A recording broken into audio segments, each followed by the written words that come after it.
All right, welcome everyone. Appreciate everybody taking the time out to learn about assessment practices. You can be doing a lot of other things with your time right now, but you are here with us. So I am super excited about this particular assessment summit because it's given us an opportunity to educate the community about one important element, and that's assessment, which is the birth of teaching and learning, right? So there's no assessment without teaching and learning.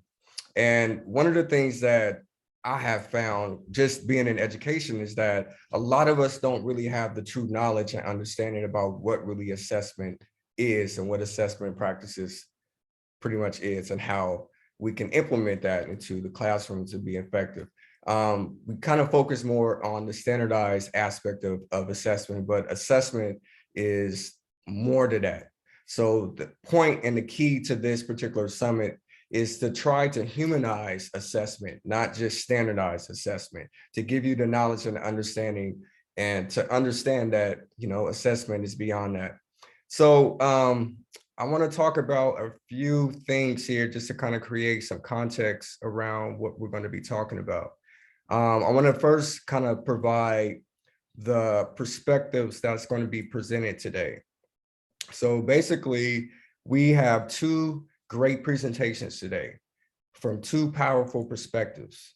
One from a ground level perspective from a middle school classroom teacher who's in the trenches every single day, empowering young people, empowering kids, touching parents, understanding the pulse of what education is all about. So it's the ground level, an actual teacher that is in the classroom. So we're going to get that perspective of what best assessment practices is. And then we're going to get another perspective and from the state level. So the Oregon Education Department, the director of assessment, we're going to get some understanding of what best practices could be in terms of humanizing assessment and how we're shifting assessment and on the state level. And pretty much, so look at it as pretty much like a sandwich approach. So we have the ground level and then we have the top level who actually creates the policies, creates the laws that pretty much make us do the things that we have to do within the classroom, which is assessment. However, we do have different laws in place in Oregon that we can opt out. However, we're still in this educational system, the US educational system, which requires young people to be assessed.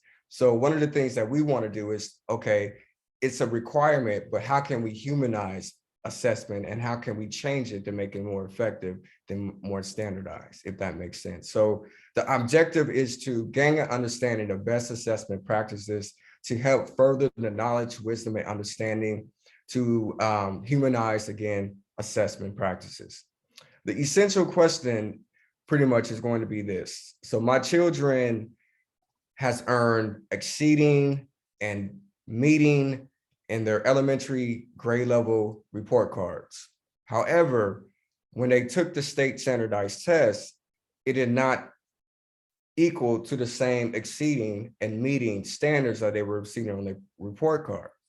So I was trying to scratch my head and trying to understand, it's like, okay, is there some misalignment there? Is what they're learning in the classroom actually being assessed? So, the favorite word that everybody uses when education is standards. So standard, as long as I'm touching the standards, everything should be aligned.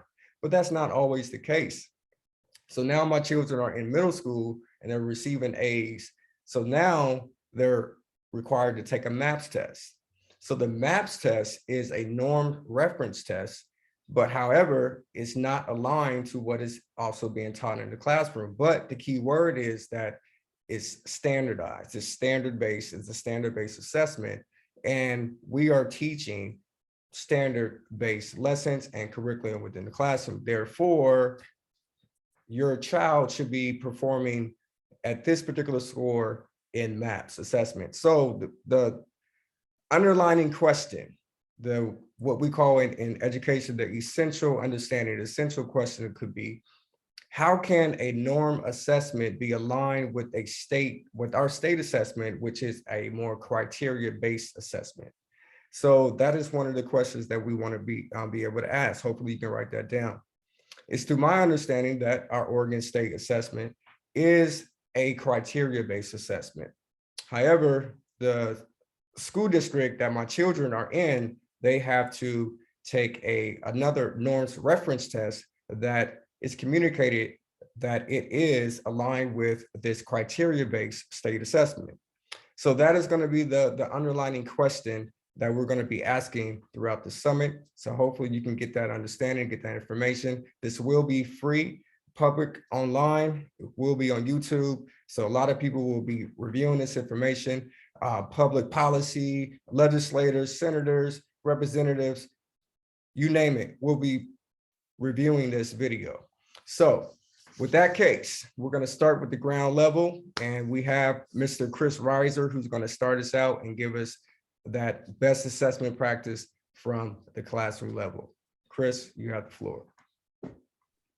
Thank you very much, Karanja, and thank you for that setup. Let me first say that I am more savvy with Google Slides than I am with Zoom, because that's what we use in PPS. So just bear with me as I want to make sure that I have everything set up the best way possible. Make sure I'm sharing sound, optimizing for video clips. Okay. And I am going to share Google Chrome. I think this is what I want. Yes. Okay. So, hopefully everything looking good. Can everybody see that? Okay. My name is Chris Reiser. I'm a human being, just like everyone else who is listening in. I'm also a member of a family. I'm a parent. I'm a spouse, a partner, I'm a son, and I'm a nephew. I'm an uncle. I'm a cousin, and I'm also an educator. And so today, what I want to try to talk about, I'm also a very high level thinker. I'll say that too. What I would like to talk about today is what assessment could look like. Oh, really? So Karanjam, I have an attendee who's saying that they cannot see covering some of the comments. I'm not Yes, sure. I'm noticing that. I think it might be on your end, maybe a connection, because I think your audio is going in and out as well. It is. So we can see partial. We can see the partial part of your presentation, so we can see it's kind of blocked out. Here, I can screenshot it and send it to you what it looks like. Okay, well, here's what I'm going to try is I'm going to switch to have two that I usually don't like. I'm going to switch. I may lose connection for a moment. Just bear with me, but I'll be right back.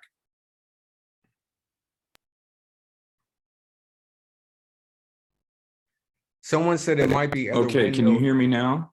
Someone said it might be. You guys looking at my whole screen? Yeah, there's other windows okay, that's blocking your presentation.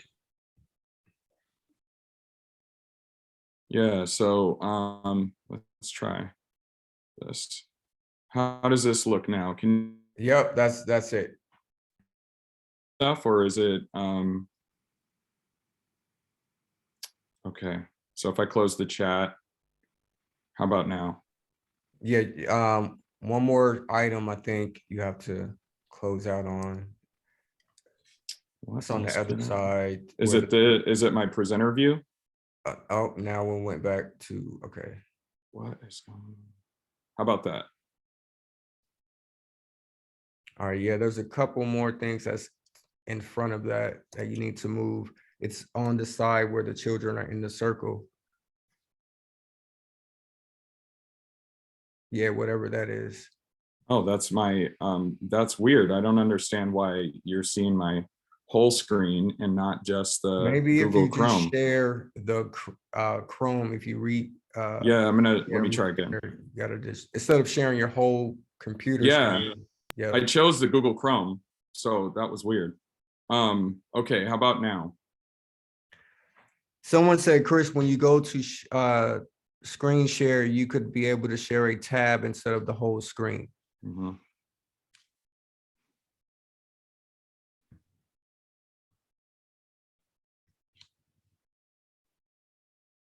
Appreciate everybody jumping in, the Yeah, chat, thank helping you. out. Yeah, so I'm choosing Google Chrome, the future of assessment. And then when I hit and I have share sound and optimize for video clip, I don't have anything else selected. Now I'm going to hit share.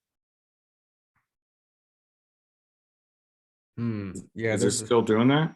there's still a couple I of don't things in front of it. understand. Don't Oh, there it understand. is. It's open. Okay. All right. All good. Apologies, y'all. Okay, so we're going to be looking at two different concepts at a very high level. And then we'll land the plane with a few concrete examples, some rubrics, some pictures, some videos. And so the two principles, give me just one more moment while I shift my notes, because I don't want my speaker notes to get in the way of this presentation. Here we go.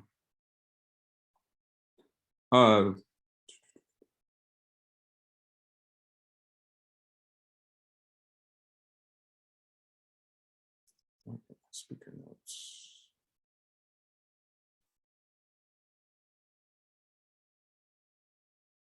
Okay, so we're going to talk about the concepts of Sinkofa, Ubuntu, and we are going to talk about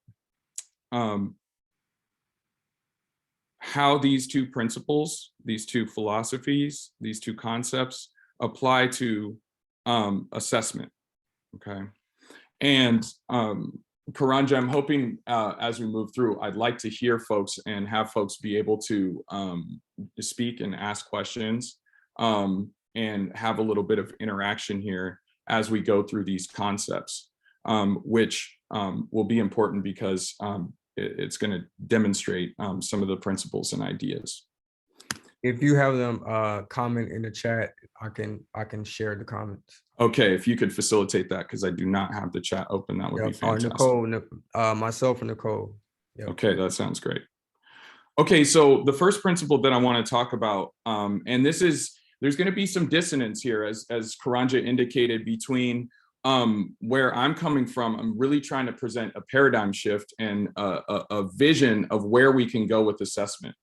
And I want to borrow a little bit from my understanding, my limited understanding of the concept of abolition, that abolitionists advocate for the dismantling of the prison system and all of the institutions that feed into it and that are adjacent to it.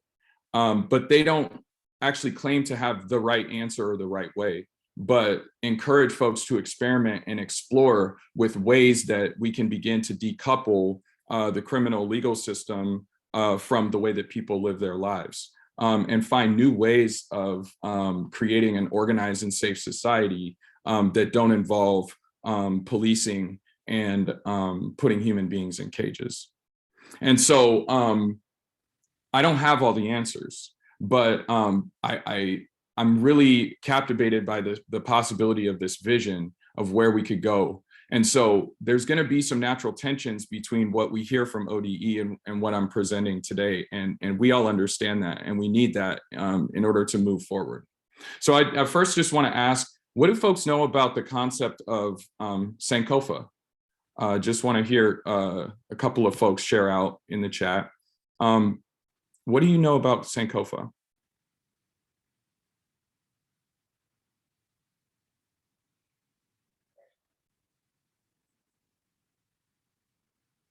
When I open this tab, did you guys hear that? Or can you guys see that? No, it's blocking. Good. Oh, it is. It's blocking my screen now. Yeah, I'm monitoring the chat though. Okay.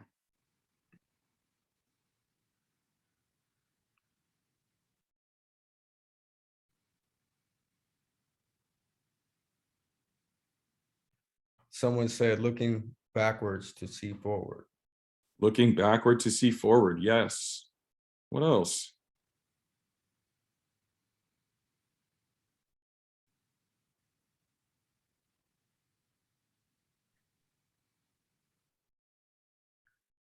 I think you're able to see the chat, right? I'm not. If I pop the chat up, it Oh, blocks the right. screen. Someone said to return and get what we have lost. To return and get what we have lost. Yes. Okay. Does anybody know where Sinkofa comes from? This concept? Someone said, I don't know. Honestly, I know one of my favorite read aloud YouTuber goes by the handle Sinkofa, and she centers stories from Africa and stories that center BIPOC children. Mm. Okay. From Ghana. Someone said from Ghana. That's exactly right. From Ghana. Okay. So let me advance this slide. Okay. So the word Sinkofa, it does come from Ghana, from the Akan people, who are actually not just in Ghana. They live throughout West Africa. And the word Sinkofa comes from the Twi language that's spoken in Ghana. And at the base of it, it means to retrieve.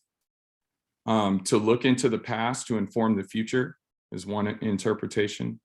To learn from the past is another interpretation. Somebody said almost verbatim, it is not wrong to go back for that which you have forgotten. Another concrete interpretation is to go back and get it. And so this principle here, and you can see these two different symbols that come out of the Akan people's symbology that represent these concepts. And you can see the Sinkofa bird on the left side. It says participants can now see your application. This bird, you can see that the bird is facing one direction. Its body is going in one direction, but the bird has an egg on its back and it's reaching backward in order to get that egg. And that egg represents the future, right? And so there's this concept that we need to actually look back in order to understand where to go from here. And I want to do that today. And I think we should, as we think about assessment, because I consider myself a radical thinker, and I mean that in the way of like the mathematical term radical, that you go down to the root, that you get to the root and you go back from there, right? So Sinkofa applies here, that as we think about its assessment at whatever level that we're dealing with assessment, whether that be at the state level and designing assessment for state accountability, or whether that be on the ground in the classroom, or whether that be working with our own children on their own learning, that we should always be thinking about, well, what is the fundamental thing that I'm trying to do here? What is the fundamental process that I'm stepping into and that I'm a part of? And let's not get lost in all of the specificity and all the mechanisms that have been produced that we now call assessment. Like we can let go of that and come back to it later after we've really thought deeply about what we're actually trying to do, as Karanja implied at the beginning. Okay. I'll read this out loud since we have folks on mute right now. This is Asa G. Hilliard III.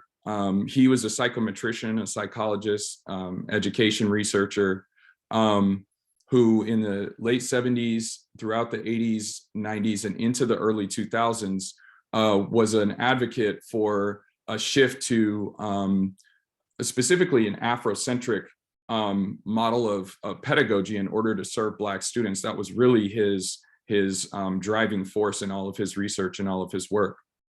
And so he said this: teaching and learning is a worldwide phenomenon. The teaching function and the learning function have occurred in every culture on earth. It is natural and not the exclusive property of any group or groups. Teaching and learning, the transmission of cultural heritage, is as old as the human family. All cultures are intellectually complicated and cognitively demanding. And so if that's the case, then it doesn't matter what level of formal education we're talking about. Every single person, whether they can read or write in English print, whether they can calculate and do math, teaching and learning is always occurring within their family, within their community, within their society. And everyone is always learning something. And so we have to go back to the fact that all humans are capable of learning. Virtually all human beings are able to speak proficiently in their home language, beginning at the age of 2, right? They can acquire arguably a more complex set of processes in early childhood than any test item, to borrow from Dr. Hilliard's words, will ever require of a student, okay? And so let's hold this, right? That teaching and learning occurs naturally. And it also occurs in community. It's not something that's done in isolation. And so you may have seen this slide if you were here last year, but in thinking about assessment contextually and historically, I like to go all the way back to the roots. So let's start where humans came from, right? Most human beings evolved on the continent, or all human beings evolved on the continent of Africa, and all of us are mostly African. There are some DNA that is traced to the Neanderthals that were in Europe, but we are all from Africa. And when we look at that process, we see that our species was moving. Our species was on their feet, moving up to 12 miles a day and extending our range by 25 miles a year on average, which is unprecedented for virtually any species that we know. And the way that early humans learned was, first of all, in small groups of 20 to 60 people. And it was based in real world sensory feedback in the 5 senses that would tell humans individually and collectively what it was that they needed to do. And the ultimate assessment of whether or not they gained proficiency in processing that real world sensory feedback was survival. And if you look at the world population today, we have to thank our earliest ancestors because they did it. They made it. And they established us as a highly successful species. And now here we are on the other end of the spectrum in terms of the timeline. And we have to ask ourselves if all of these systems of assessment, if our educational system in the richest, most powerful country on the planet is actually contributing to the destruction of that planet and that sustains us, whether or not our methods of assessment and what we're assessing need to change. So we're going to go back to move forward. So the next concept I'm curious about what you're thinking is Ubuntu. What do folks know about the concept of Ubuntu? What it means, where it comes from?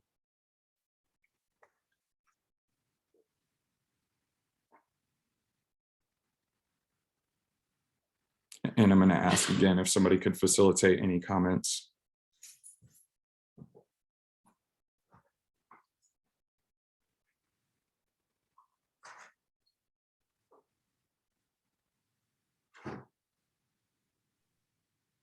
You may want to ask the question again. Okay, yeah, let me ask again. What does Ubuntu mean?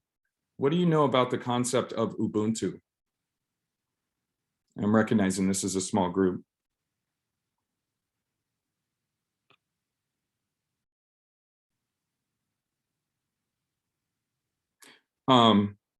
Okay.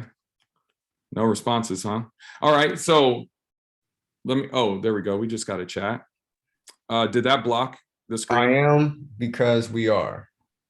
Yes, that's right. I am because we are. Karanja, is my chat blocking the screen still? It's to the side. Okay. All right. So I am because we are. I wonder if I shrink this. Now is it visible? Yes. Oh my gosh. No, you're good. It's showing. Oh, good. I'm good now. Okay, Yes. so you can't see the chat. Okay, good. All right. So Ubuntu does mean I am because we are. You can also interpret it I am because you are. And Desmond Tutu, he said that a person is a person through other persons. Okay. And that was his interpretation of this particular concept. Ubuntu comes from Southern Africa. And in the language that's actually most commonly spoken, the Shona language in South Africa, is it's the same term, but it's Hunhu. Okay. And I didn't know that actually until I was doing my research for this. Yes, it is related to teamwork, right? But it's this concept that our humanity is bound up in other people, and that we do not exist in isolation, that we come from other people, namely our parents, that we are supported by other people, whether that be our biological family, our chosen family, or our community, and that none of us can exist without other people. It's just impossible. And so our assessment system in our society is predicated on an entirely different principle. And that is the principle of Cartesian philosophy, right? That really was the seed that grew into this modern individualism that we all live and experience. And that is cogito ergo sum, right? I think, therefore I am, which posits that a human being can exist in and of themselves by virtue of their own consciousness, without any connection to the people who brought them into the world and actually gave them the language that they speak and the language with which they think that allows them to be conscious. Okay, so we have a fundamental contradiction at the very heart of our assessment systems that says we're going to separate you out from everybody else that you know, and we are going to isolate you from them. You cannot communicate with anybody else. This is all you and nobody else. But that doesn't take into account that everything that they have and everything that they know and everything that they understand, they got by experiencing the world with other people. Okay. So these two concepts, oh, let me switch. Let me also go here. I would love to have somebody read this. Actually, Karanja, just to switch it up so I'm not the one who's always talking here. Would you mind reading this? And that yellow arrow just indicates that the statement continues on the left side, on the right side of the screen.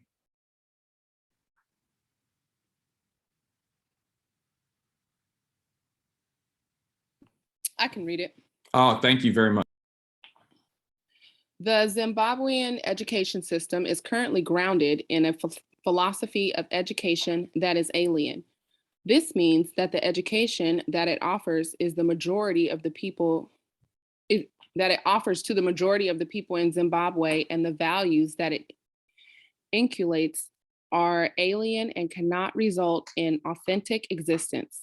It is therefore essential to search for a philosophy that will bring relevance to the education system. An education system that emanates from the existential historical circumstances of the people.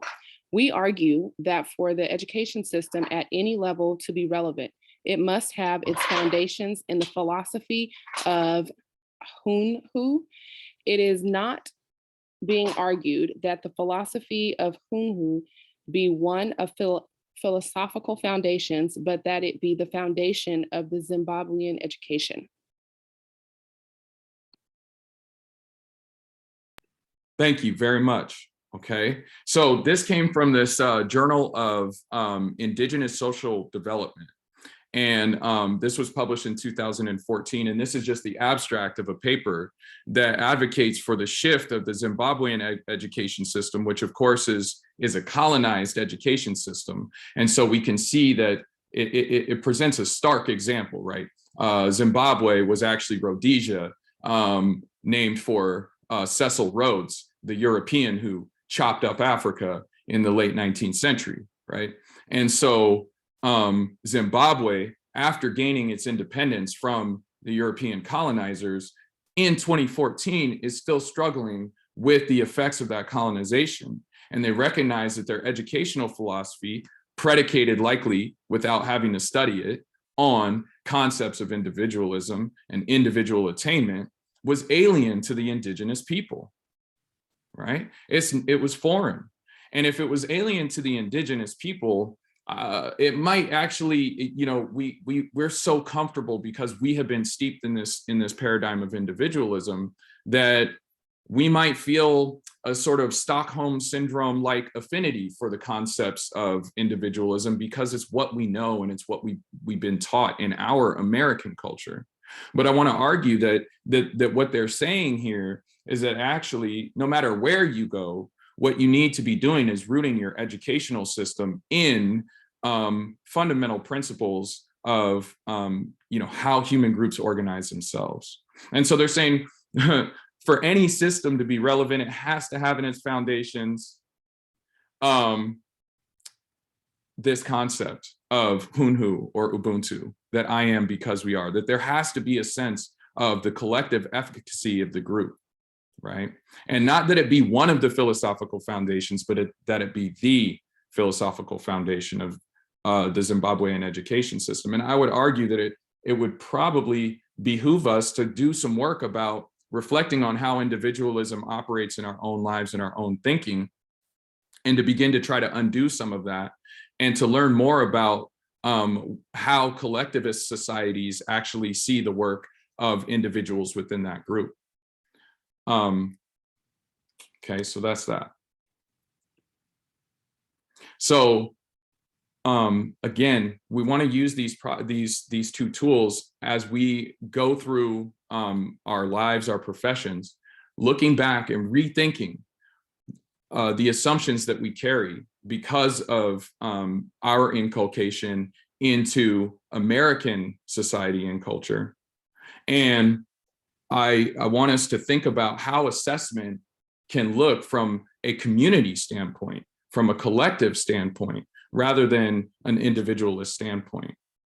I'm sure you've probably seen some of the tensions here between the current paradigm and where, in my opinion, I think we should be pushing and going. And so now we're going to shift gears a little bit. I want to ask you guys, how many forms of literacy can you name in the chat? Just drop a form of literacy. What do you think of when we talk about literacy?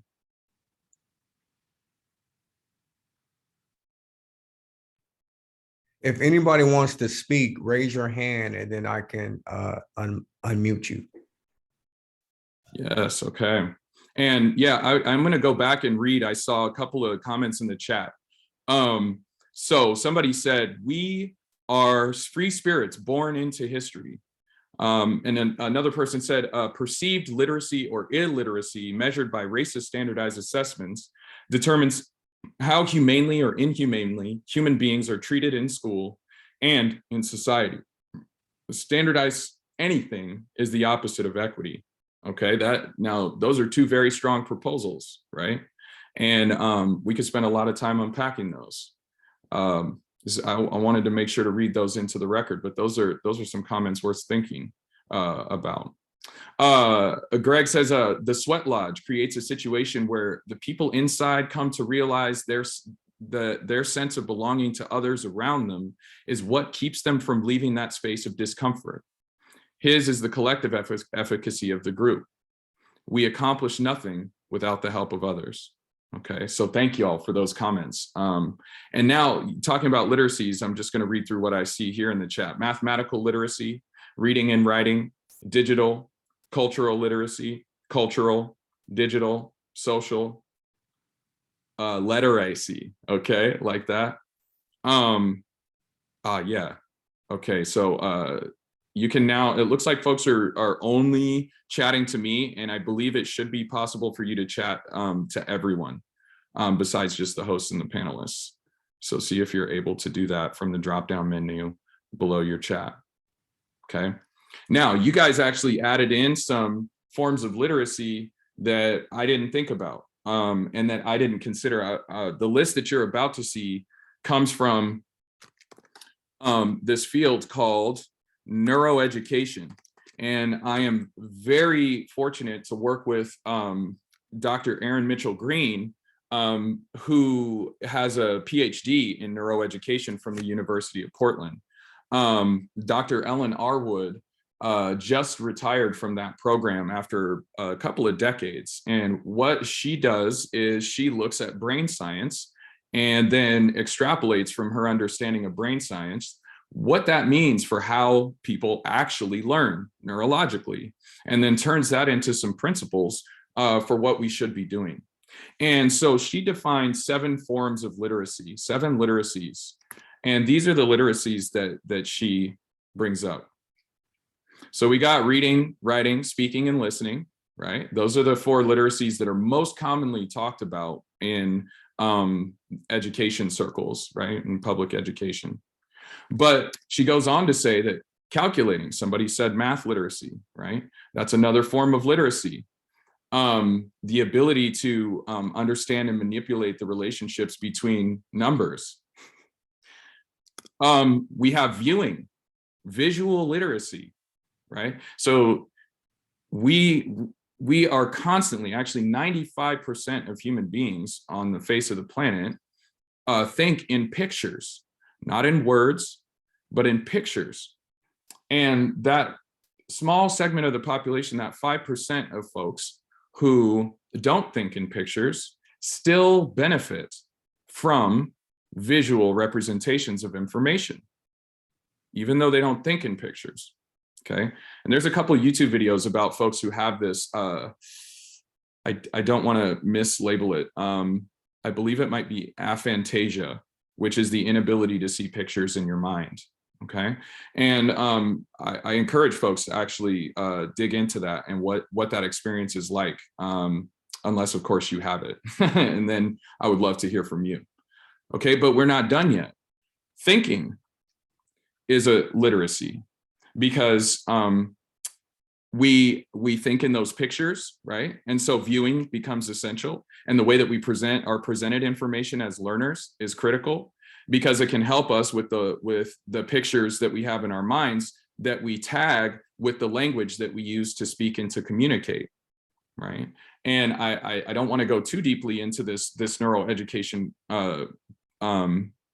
field, but the reason that we don't have memories until we have language is because that's how our brain is able to hold on to the sensory experiences that we have.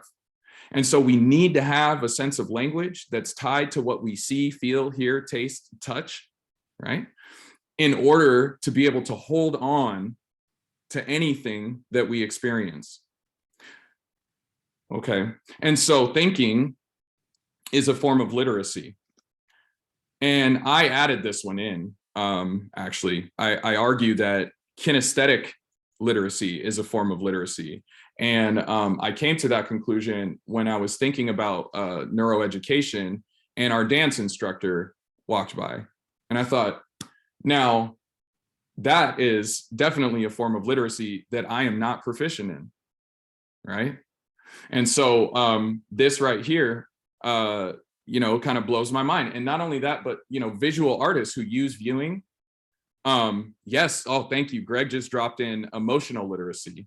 Yes, emotional literacy is absolutely another form of literacy. But let's break that down a little bit.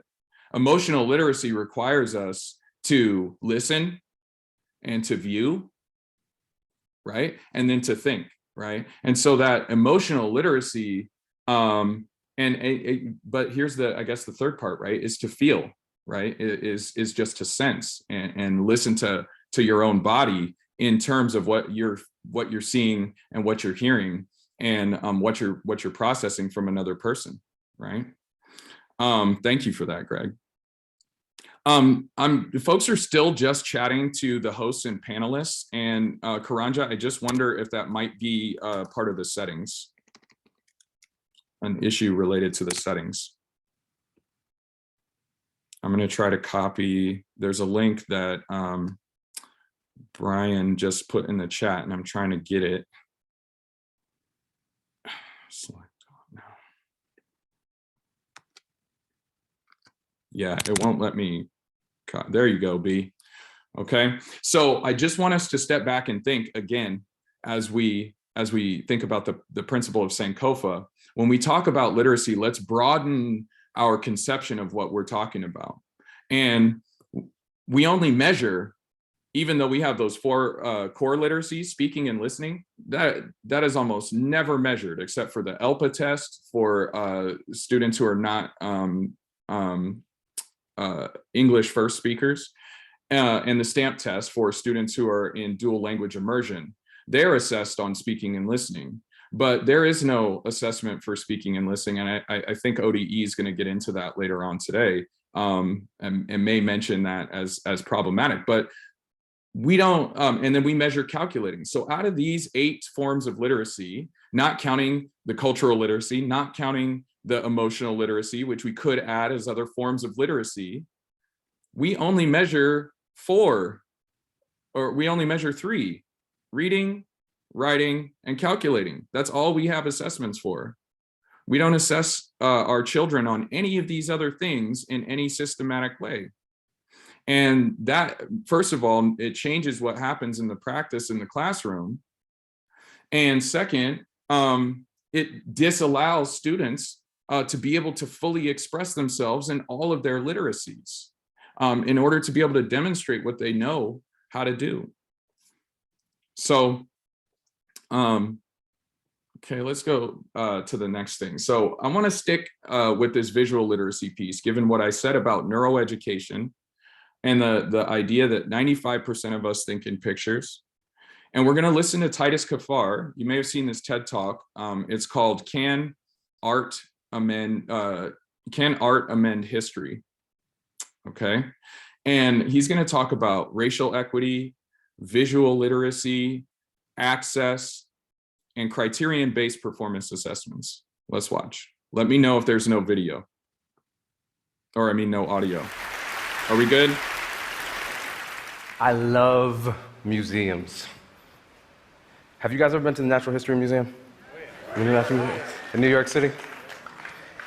So, one of the things that I do is I take my kids to the museum. Recently, took them to the Natural History Museum. Have my 2 sons with me, Savian and Davin. And we go into the front entrance of the museum, and there's that amazing sculpture of Teddy Roosevelt out there. You guys know which one I'm talking about. Teddy Roosevelt is sitting there with one hand on the horse, bold, strong, sleeves rolled up. I don't know if he's bare-chested, but it kind of feels like it. And on the left-hand side of him is a Native American walking. And on the right-hand side of him is an African American walking. And as we're moving up the stairs, getting closer to the sculpture, my oldest son, who's 9, says, "Dad, how come he gets to ride and they have to walk?" It stopped me in my tracks. It stopped me in my tracks. There was so much history that we would have to go through to try to explain that. And that's something I try to do with them anyways. It's a question that I probably would have never really asked. But fundamentally what he was saying was, that doesn't look fair. Dad, that doesn't look fair. And why is this thing that's so not fair sitting outside of such an amazing institution?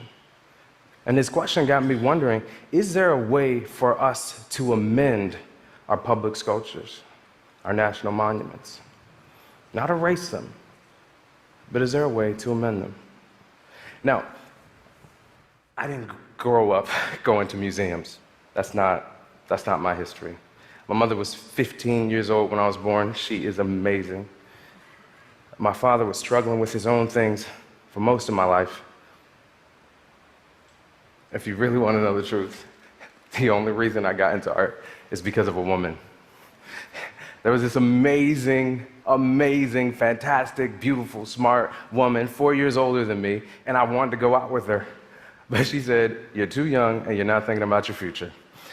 So I ran on down to the junior college, registered for some classes, ran on back, and basically was like, "I'm thinking about my future now. Can we go out?" For the record, she's even more amazing. I married her.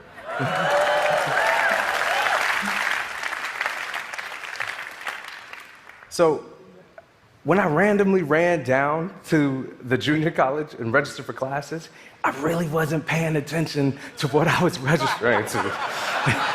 So I ended up with an art history class, and I didn't know a thing about art history.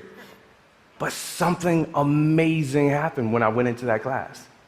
For the first time in my academic career, my visual intelligence was required of me. For the first time. The professor would put up an image, bold strokes of blues and yellows, and say, "Who's that?" And I go, "That's Van Gogh. Clearly, that is Van Gogh. I got this." I got a B in that class. For me, that was amazing. In high school, let's just say I wasn't a great student, okay? In high school, my GPA was 0.65. Decimal point first, 6.5. So me getting a B was huge, huge, absolutely huge. And because of the fact that I realized that I was able to learn things visually that I couldn't learn in other ways, this became my strategy, this became my tactic for understanding everything else. I wanted to stay in this relationship, things were going well. I decided, let me keep taking these art history classes. One of the last art history classes I will not forget, I'll never forget. It was one of those survey art history classes. Anybody ever have one of those survey art history classes? Where they try to teach you the entire history of art in a single semester. I'm talking about cave paintings and Jackson Pollock, like just crunched together all in the same. It doesn't really work, but they try anyway. Well, at the beginning of the semester, I looked at the book, and in this 400-page book was about a 14-page section that was on Black people in painting. Now, this was a crammed-in section that had representations of Black people in painting and Black people who painted. It was poorly curated. Let's just put it that way. Nonetheless, I was really excited about it because in all the other classes that I had, we didn't even have that conversation. We didn't talk about it at all. So imagine my surprise when I get to class, and on the day that we're supposed to go over that particular chapter, my professor announces, "We're going to skip this chapter today because we do not have time to go through it." Whoa, I'm sorry, hold on. Professor, I'm sorry. This is a really important chapter to me. Are we gonna go over it at any point? Titus, we don't have time for this. I'm sorry. Please, I really need to understand. Clearly the author thinks that this is significant. Why are we skipping over this? Titus, I do not have time for this. Okay, last question. I'm really sorry here. When can we talk? Because we need to talk. I went to her office hours. I ended up getting kicked out of her office. I went to the dean. The dean finally told me I can't force her to teach anything. And I knew in that moment, if I wanted to understand this history, if I wanted to understand the roles of those folks who had to walk, I was probably gonna have to figure that out myself.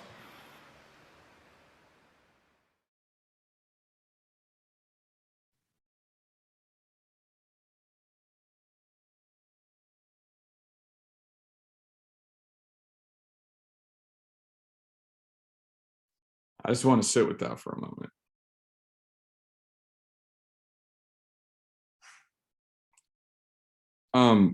What stood out to you from that video? Feel free to raise your hand and someone can unmute you if you want to speak rather than type.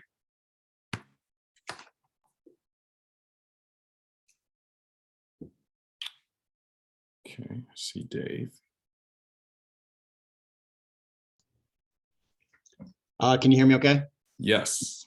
All right, lots of things stood out to me, but I think the thing that I want to share is that like the power of youth in being able to see a situation clearly, that he, like, you know, his son saw that statue and brought that question to him.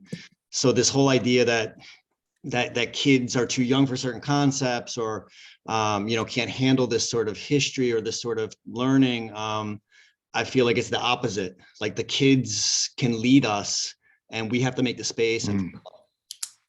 Thank you for that, David.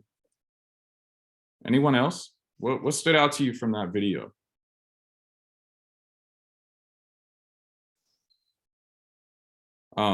You know, David points up that the case of his son. Yeah, see you, Larry.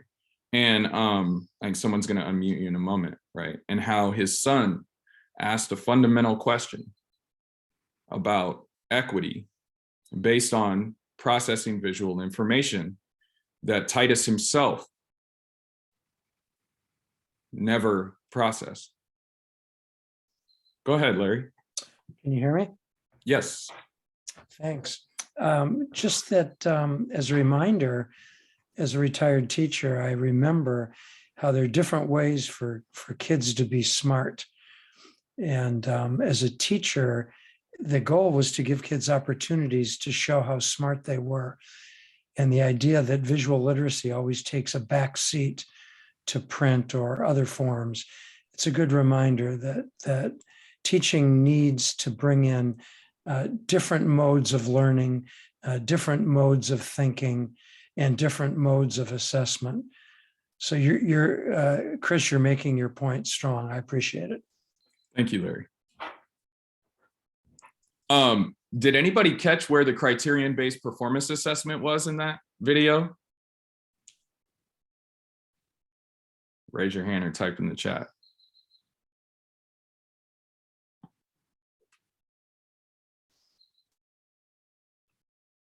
I'm going to replay the video at the point where I believe that takes place. And why is this thing to amend them? Now, I didn't grow up going to museums. That's not my history. My mother was 15 years old when I was born. She is amazing. My father was struggling with his own things for most of my life. If you really want to know the truth, the only reason I got into art is because of a woman. There was this amazing, fantastic, beautiful, smart woman, 4 years older than me, and I wanted to go out with her. But she said, "You're too young and you're not thinking about your future." So I ran on down to the junior college, registered for some classes, ran on back, and basically was like, "I'm thinking about my future now. Can we go out?" For the record, she's even more amazing. I married her. That's it. She established some criteria: your age and your mindset. Now, Titus couldn't do a thing about his age, but because he wanted a particular outcome, he did everything he could that was within his control to demonstrate that he could change his mindset. That was a criterion-based performance assessment. And he succeeded. And we know that he succeeded because the outcome is that he has a relationship with this wonderful woman that he met so many years ago. How do you quantify that? How do you measure that? Right? But that's it right there. That was the assessment. He succeeded. And not only that, but in the process of chasing after one particular outcome that he wanted for himself, it actually ended up opening this whole other world where he actually found himself and discovered his strength that he never once experienced when he was working with somebody like me.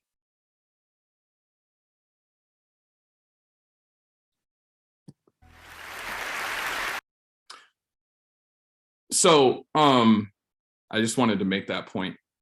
So standards. let's talk about standards. Standards are planned backwards from desired outcomes. Does anybody know what the outcomes, what are the desired outcomes from which we plan our standards? What are the desired outcomes from which we plan our standards? And you can raise your hand if you want to talk.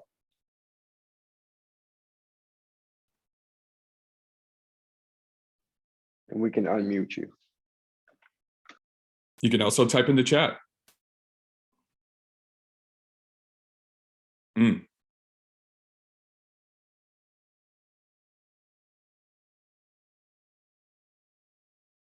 College entrance, okay. I see you, Chu. Larry, go ahead. Or somebody will unmute you momentarily.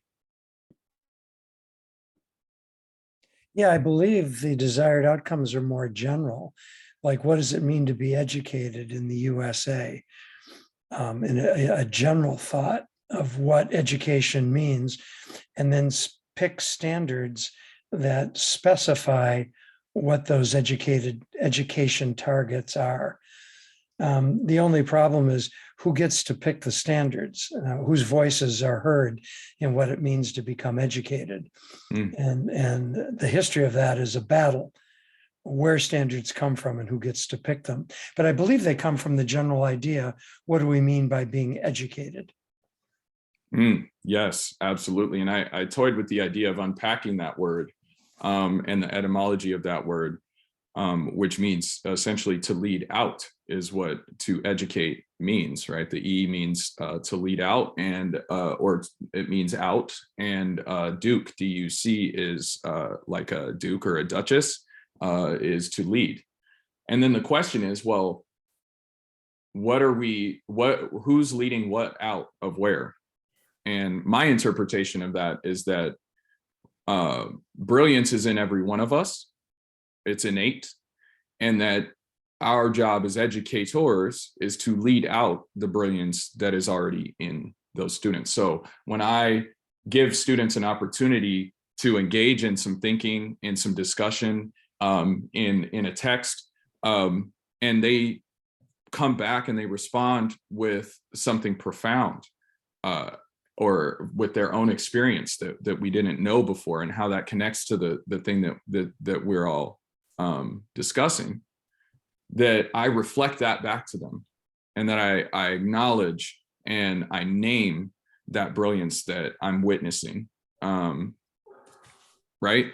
And but other folks might see that as like, I heard a teacher when I first started wrestling with this term say, well, we are leading children into the light and out of the darkness. And going back to the earlier point that was made about the boy who actually educated his father with the simple question, right? I hesitate to infer that because I've lived on the planet longer, that I have all of the answers, right? Okay, so yeah, so Julie, I understand you were just naming where we plan our standards backwards from. Well, here's where we plan our standards backwards from. The Common Core Standards, and this is from the Common Core Standards website and their criteria page. The standards developed will set the stage for US education, not just beyond next year, but for the next decade, and they must ensure all American students are prepared for the global economic workplace. Okay, so that is where our standards are planned backwards from. I just wonder if that's a little bit short-sighted, because I don't think that the problem that we face as a society or as a species is workforce. I'm not sure that that's really the struggle that we're having. Everybody has to work. I see houseless people going through the garbage that we toss away to find valuables that they can use in order to survive. That's work. I know that we have folks who are illiterate in our traditional sense of literacy, meaning reading and writing printed language, who can do incredible things, right? And I just want to question, like, well, what about, you know, these problems? What about state and non-state terror, right? We could talk about what's going on with the Saudi-led US-backed war in Yemen. We could talk about what's going on in the Ukraine. What about climate disaster? You know, I think that's a bigger problem than our workforce, right? What about fascism, which is clearly ascendant in all corners of the globe right now, from Europe to South America, right here at home? What about violence against women and non-binary folks? What about the unprecedented economic inequality which the system of education in which we exist has produced? And let me say it again, what about climate disaster, right? I think we should be planning backwards from some different outcomes. And if we start to ask different questions, then that can lead us to radically transform the system in the same way that these questions that were put to us regarding the Common Core state standards, where we were told, to Larry's point, you know, they got input from, you know, who got to create these standards. And we know why. They tell us in the text itself why they created the standards. But we didn't really have any say in that. We were given these standards. And if you want to know more about that process, please go back and watch the YouTube video from last year's presentation. So I want to beg some fundamentally different questions, right? What if our learning targets, what if we're planning backwards from surviving climate change as a species, right? So that's not an individual assessment, and that's never going to be an individual assessment. There is no one person who is going to solve the complex, interrelated problem that produces the climate change that we're all experiencing. It's going to take a collective effort, right? And so if we begin to plan backwards and begin to align standards to that outcome, that we survive and adapt to and mitigate the impacts of climate change, we have a whole different pedagogy on our hands, right? So now I want to shift a little bit to some positives, right? Here's another question, where right now what we deal with is prescriptive assessment, right? Where again, you have a standard and now you're being told that you have to demonstrate that you can meet the standard.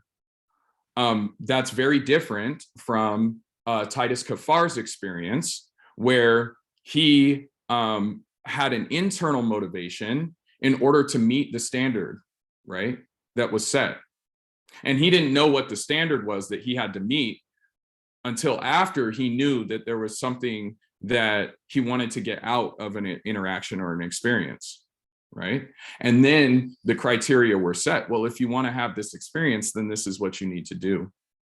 But the way that we set up our assessments, all of our test items is, do you know what I think you should know? Do you know what I think you should know? And so everything that we're asking here is external to the student.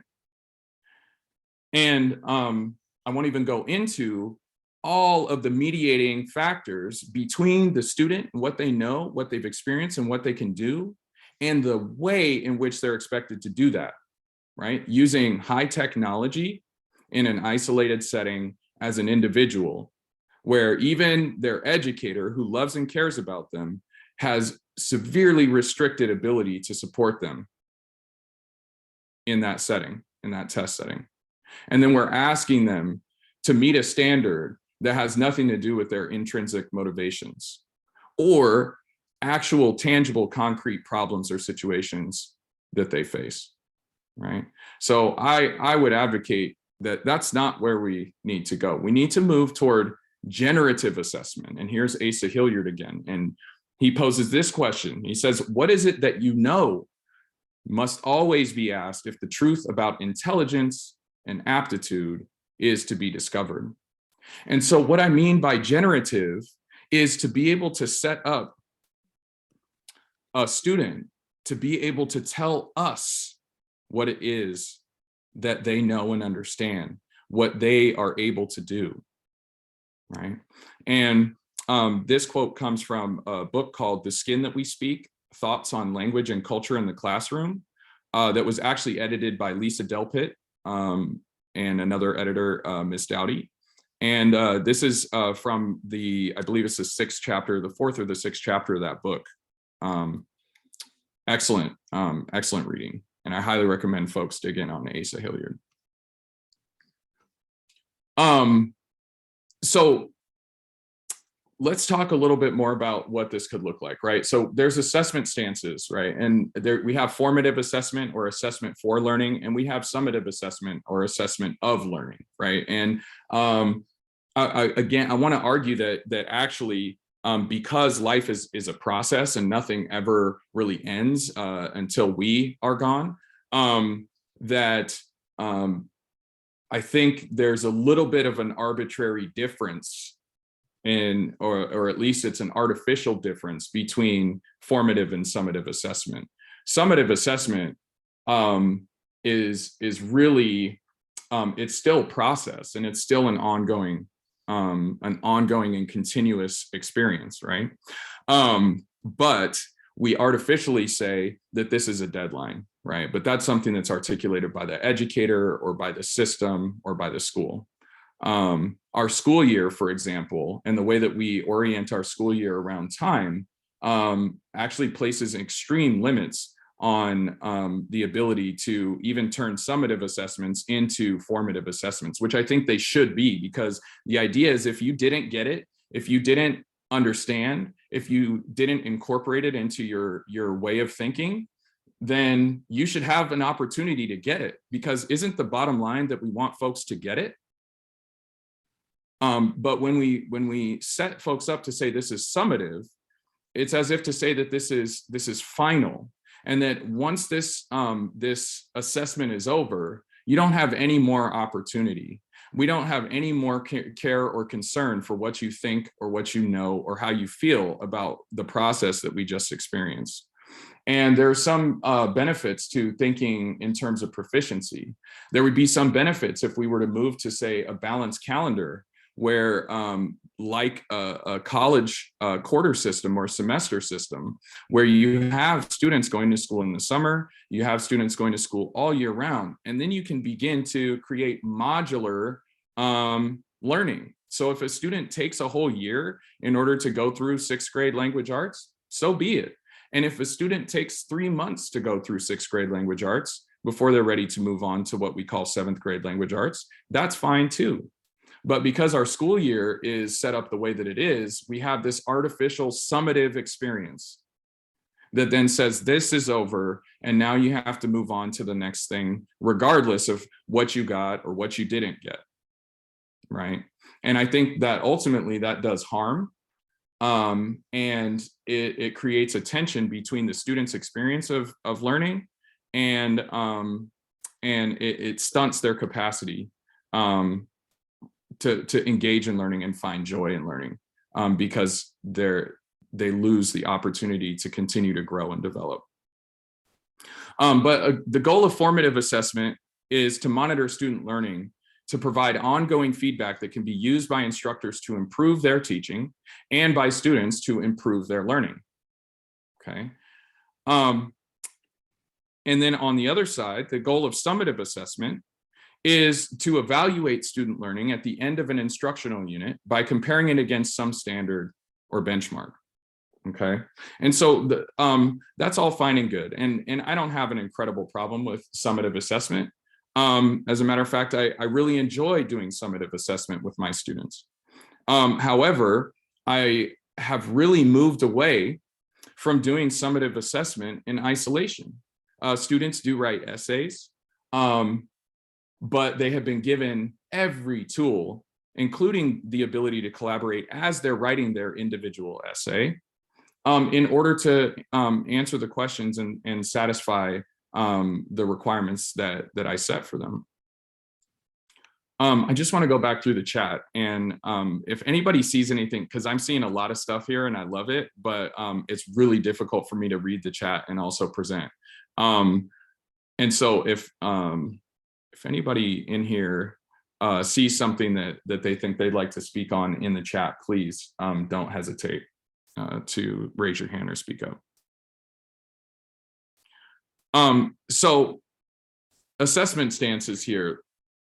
What you're seeing here in these two pictures, if anybody has heard of AVID, AVID stands for Advancement via Individual Determination. Advancement via individual determination. Okay, that's the whole program. And really what AVID is it's a for-profit program that packages some best practices like note-taking and like what we're seeing here called the tutorial, and then puts them all into one thing and then brands it as AVID. But really it's just a set of best practices. And when I was teaching student teaching under the inimitable Brian Chu at Lane Middle School, that is the first and last time that I saw tutorials happening in any AVID school. And I know that it is happening elsewhere, but I've not seen it since. And what happens in a tutorial is students all are taking Cornell notes in all of their classes, okay? And then they bring those notes in and they identify a problem, something that they don't understand from any one of their classes. And they sit with a group of other students who have also taken the same class, and they have their notes on the same subject. And then the student presents to their small group, this is what I know, here's what I understand, here is my point of confusion, this is where I get lost, and I need y'all to help me out, right? And now it would probably be over pretty quickly if a kid could just say, oh yeah, turn to page 53 in the math book, and then you'll see right here, let me break this down for you. But they can't do that. The students who are being presented to, they have to use what they understand about the concept, and they have to ask that student leading the tutorial questions, Socratic questions, in order to lead them to discover the pieces of the concept that they're missing. This is incredibly high level, highly functional collaboration. This is nothing, there is not a single thing that is individual about this. This is Ubuntu, right? And so it's really a huge misnomer that AVID's crown jewel is actually about community collaboration and working together.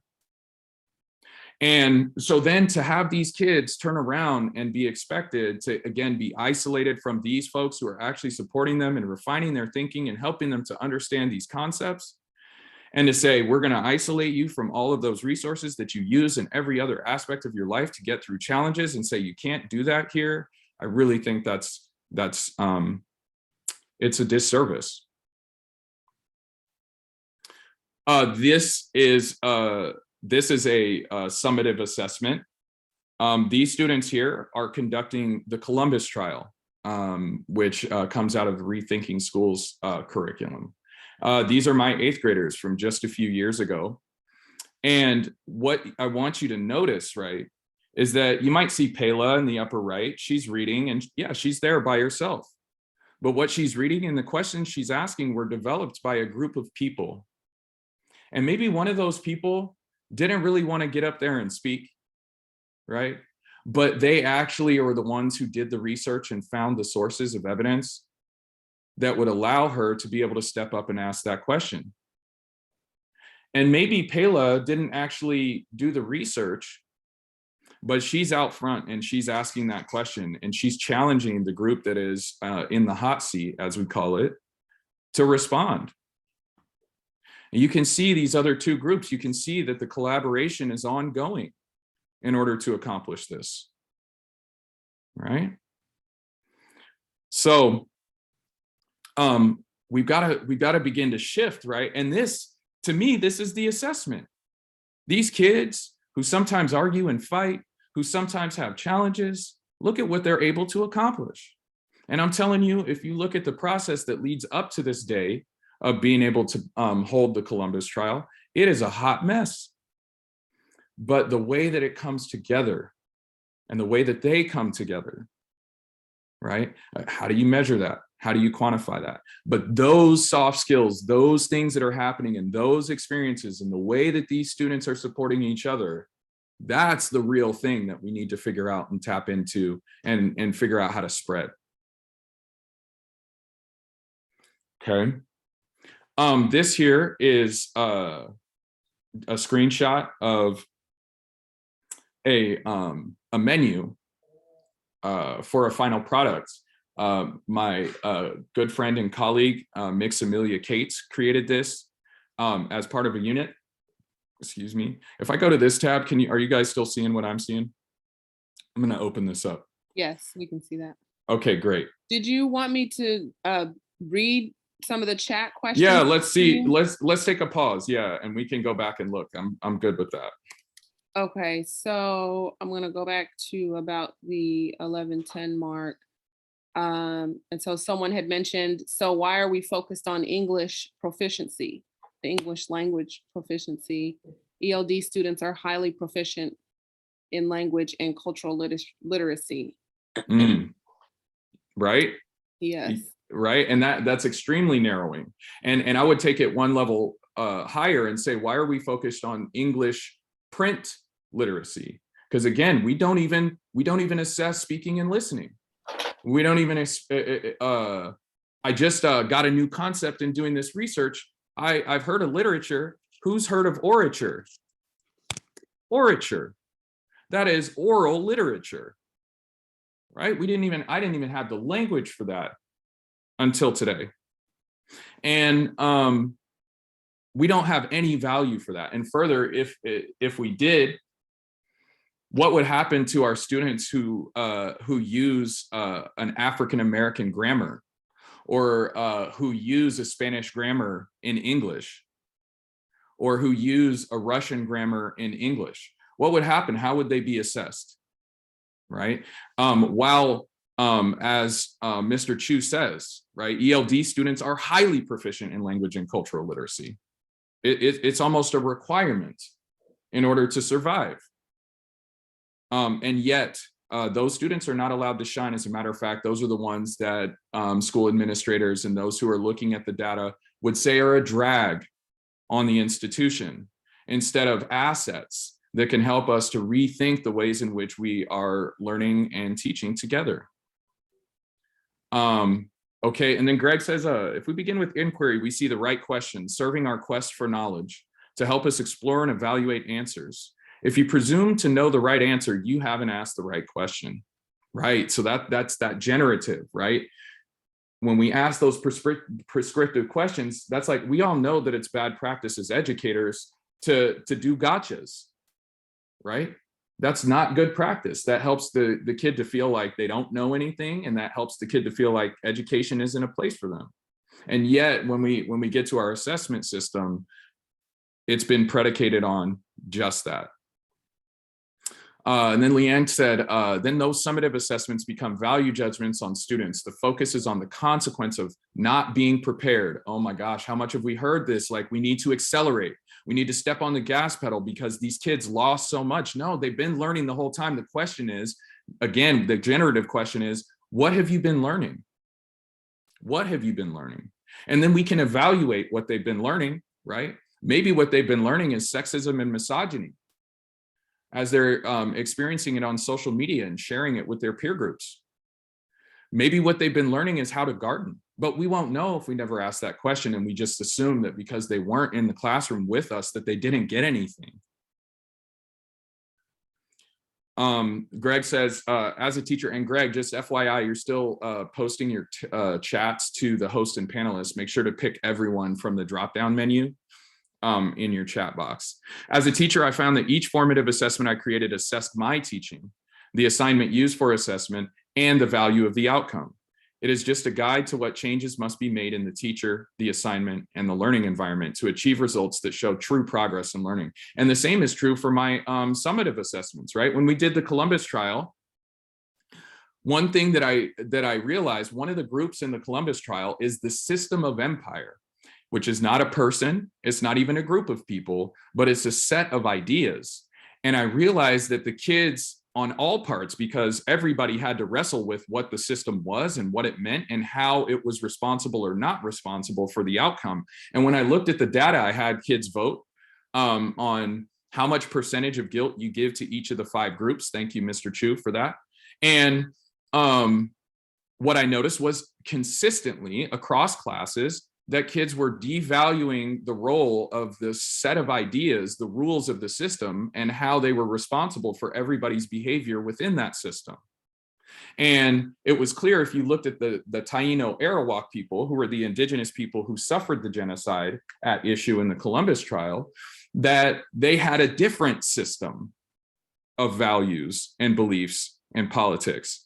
And so, but the kids didn't really get that. And so what I said is, I've got to redo something. I've got to go back and talk about the influence of ideas on our behavior. And that caused me to create a whole new unit with that essential question at its heart. And we look at the blue eye, brown eye experiment, and we look at the Stanford prison experiment. And then we look at clips from a TED Talk by Daniel Dennett on how ideas spread. Okay. And so, yes, so even my summative assessment was formative, right? And which again, that's why I feel like the two terms are kind of arbitrary and maybe a little false. Chu says, even the language you use, like summative, informative, or learning targets and all that teacher talk, prevents us talking and building in a certain way from realizing, talking and building in a certain way, and from realizing the full potential of what's possible in a classroom with young people, right? Yes, we've stilted our discourse and we loaded up with all of these acronyms like CCSS, and now we're talking about, we have the CRIP biz, culturally responsive PBIS, that's gone, and now we have transformative something, I can't even, social T-cell, transformative social emotional learning, and we're just attaching all these words and language that then get appropriated and misused, and nobody even knows what we're really talking about. Leanne posted from the OSAS testing manual scripted directions. It is a chance for you to show us all what you know and can do. In our normal classroom work, we all help each other. But here it is important that you demonstrate your own level of knowledge and skills for the process to work. For the process. And the process is outside of the kid. It's outside of the community. It's such an artifice, right? Just like the language that you mentioned. Okay, and then Chu says all groups minus the Taino are the system. That's right, because they're all people operating within that system and both generating the rules and ideas and following them, right? And so in the process of doing what they did historically, they both comprised the system and were subject to it at the same time, right? Okay. So let's take a look at this here. So this is a Resistance to Slavery Memorial Project.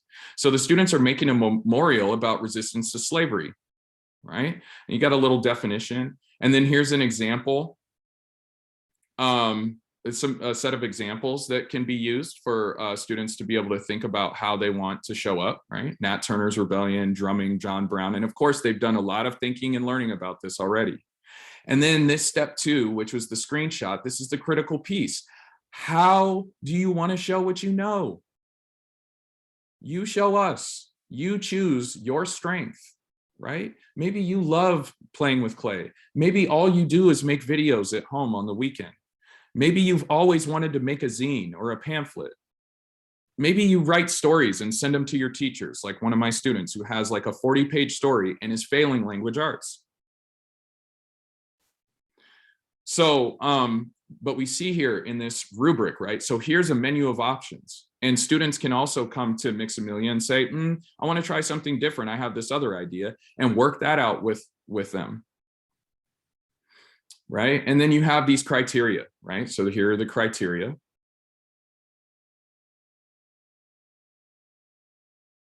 But all of this, again, the student has so much agency. And yes, the topic is limited. We're talking about resistance to enslavement. But the students, by virtue of their position as being subordinate in the classroom, will at some level engage with this content at a higher level than they would something like the quadratic equation, right? Because there's some internal connection and resonance with people who have been subject to other people's whims and rules and demands, right? And then we have the criteria and how they would be evaluated, right? And there's several rubrics here that allow the student to be able to identify where they're at, and for the teacher to help them as well. All right. I'm going to share this presentation with you so you guys will be able to look at this on your own.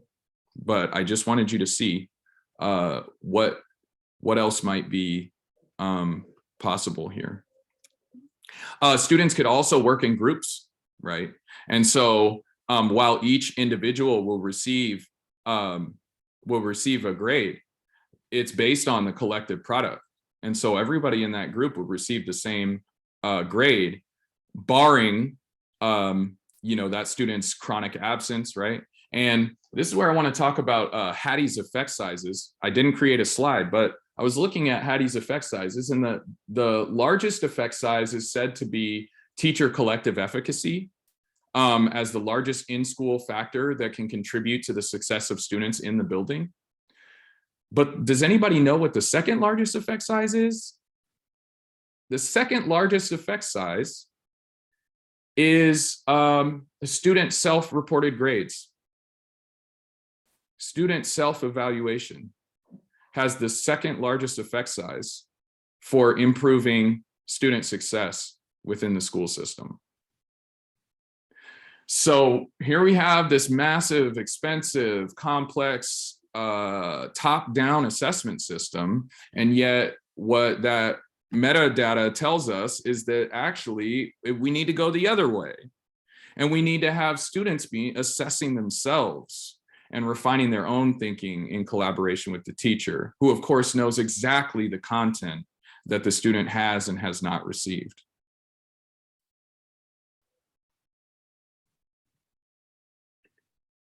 Another example of a generative stance was OES, and full disclosure, I'm a member of the board. I'm the chair of the inclusion committee for Oregon Episcopal School, and I have had all of my girls go through that school. And it's been amazing, and it's also been challenging. And it's been really interesting as a public school educator, which was a career I started after my children were already attending, to be able to have a view into this other world, and the education that some of the most privileged young people in the state of Oregon, and even in the country, the children of Nike and Intel executives, Adidas executives, get this education. And they set up these essential competencies, 4 competencies. I explore, I create, I connect, I commit. And you can see that there's bullet points. The screenshot isn't large enough for you to be able to read them, but you can Google it and read it for yourself. Recently, it's taken a new iteration that I argue is becoming more prescriptive and less generative. But when these were first created and rolled out, the way that they were applied in the classroom were as open and generative questions. So we're going to do this project, and we're going to talk about the United Nations, and we're going to learn about the United Nations Sustainable Development Goals. And I want to ask you, which of these goals did you explore? Which of these goals how did you connect with the content?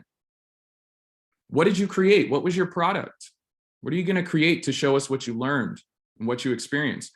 And what are your commitments coming out the other side of this learning experience? Do you see how posing those generative questions really opens us up for kids to be able to show us so much more than we could ever find if we're just sitting them down in front of a computer with a computer adaptive test and a performance task in front of a screen? Let me go back here and see. Larry says, formative performance assessment tasks are the very best way for students to show what they know, because they are tied directly to what they are learning in a unit, because they're engaging and motivating, and because they are open-ended and generative. But To be considered bona fide assessments, they must be viewed by the public, the admin, the community as accurate and fair measures. The question becomes, how do we quantify student responses who have a degree of choice in how they present their understandings? These performance tasks must be credible to the public. Yo, Larry, thank you, bro. Thank you.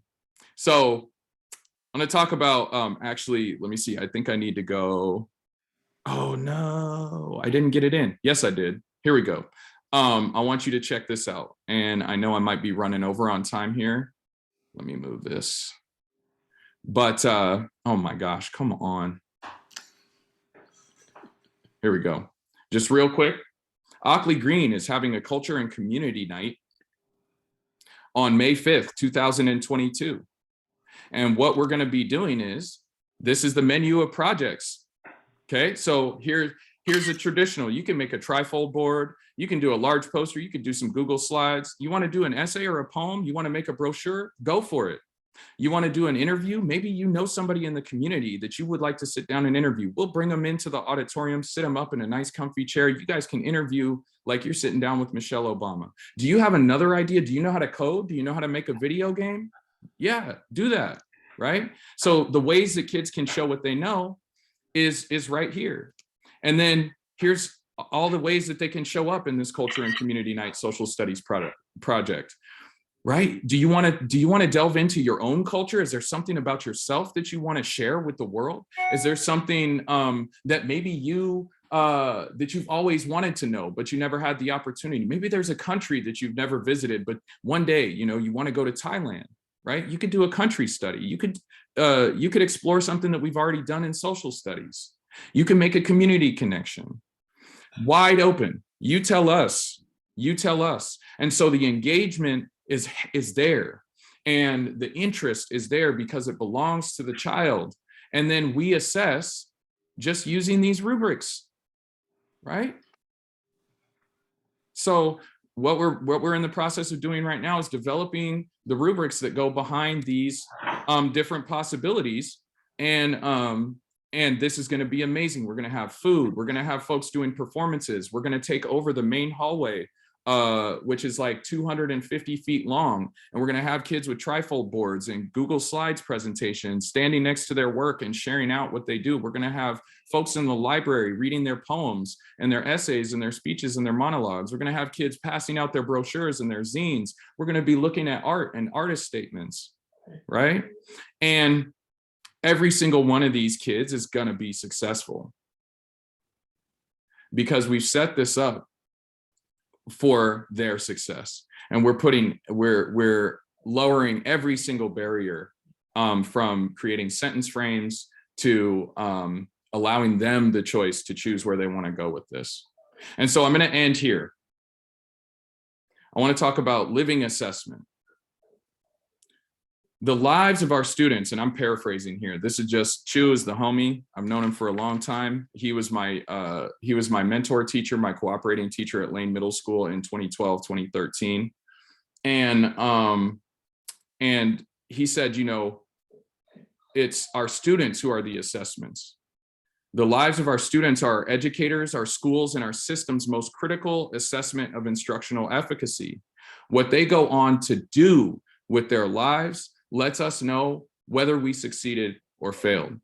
And that is the ultimate assessment, is our children and what they go on to do and become.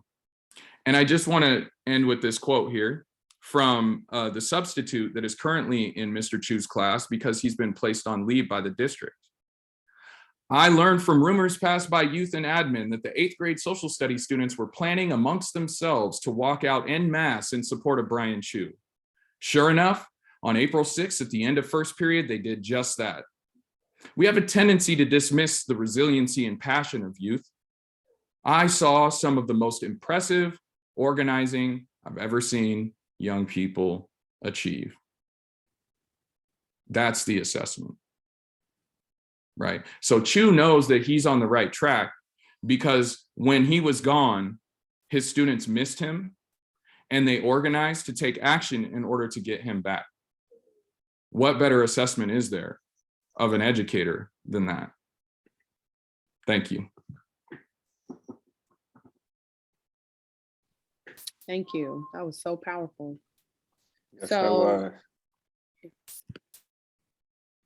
was. I'll just allow people to talk at this time. I gave you permission to talk. So if you have any questions or at this time or comments, but just, you know, that last statement that Chris just communicated, I think we should just sit with for a minute and just let it digest and to think about before you speak. So thank you, Chris. And I think if we had an audience, you would have a standing ovation right now. Karanja, I just want to thank you every time for this opportunity, man. Your work is powerful, and I just appreciate you bringing us together, the folks who are in this space. You know, working with the state and working from the ground level and managing those tensions. This is the way we move forward. So I appreciate you, Mr. Cruz, and everybody else who showed up today. Thank you.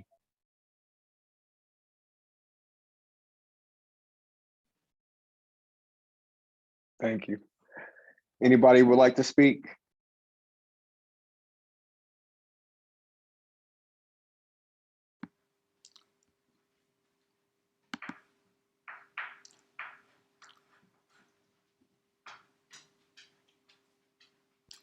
Sure. Well, it seems like the power of state assessment is that you can get fired if you don't follow the rules. I think this is a wonderful presentation. It's the first breath of fresh air I've had ever since I started subbing and seeing what I thought was terribly wrong in the instruction, what we were allowed to do, what teachers are allowed to do. And I hope that this kind of blows a hole in that. So thank you for putting this on, for allowing us to speak and contribute. Thank you.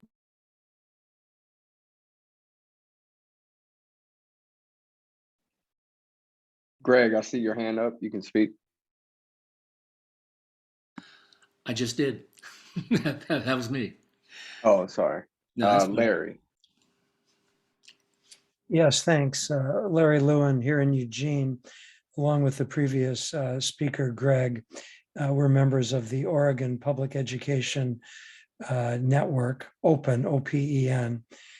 This has been excellent, and I look forward to hearing the ODE talk about their view of how to do formative assessment. For years, the ODE has talked about a three-legged assessment stool, 3 legs of the statewide assessment system. One leg would be summative, one leg would be interim, one leg would be formative. But any teacher knows that those 3 legs of the stool are not of equal weight and girth. Formative has traditionally been ignored in terms of funding and support. So I'm curious to see the ODE's current thinking on formative, and I'll be interested to see if they're talking about formative as teacher building or district created, or if the ODE is thinking about formative as being purchased from some commercial vendor. There's a huge difference. And the examples Chris gave, of course, are teacher designed, colleague vetted. And those are the best. Those are the ones I'm most familiar with. But it's up to people who want a more balanced assessment system to make sure that educators, frontline educators, are empowered to add their weight to how to do assessment of their very own students. And it's a fight, and I'm eager to participate. So thanks again to Chris. Outstanding as always. Yeah, thank you very much. And I think, I don't want to speak for ODE, but based on the limited conversation that we had yesterday in preparation for this meeting today, I think you'll hear some good things. Yeah. Thank you.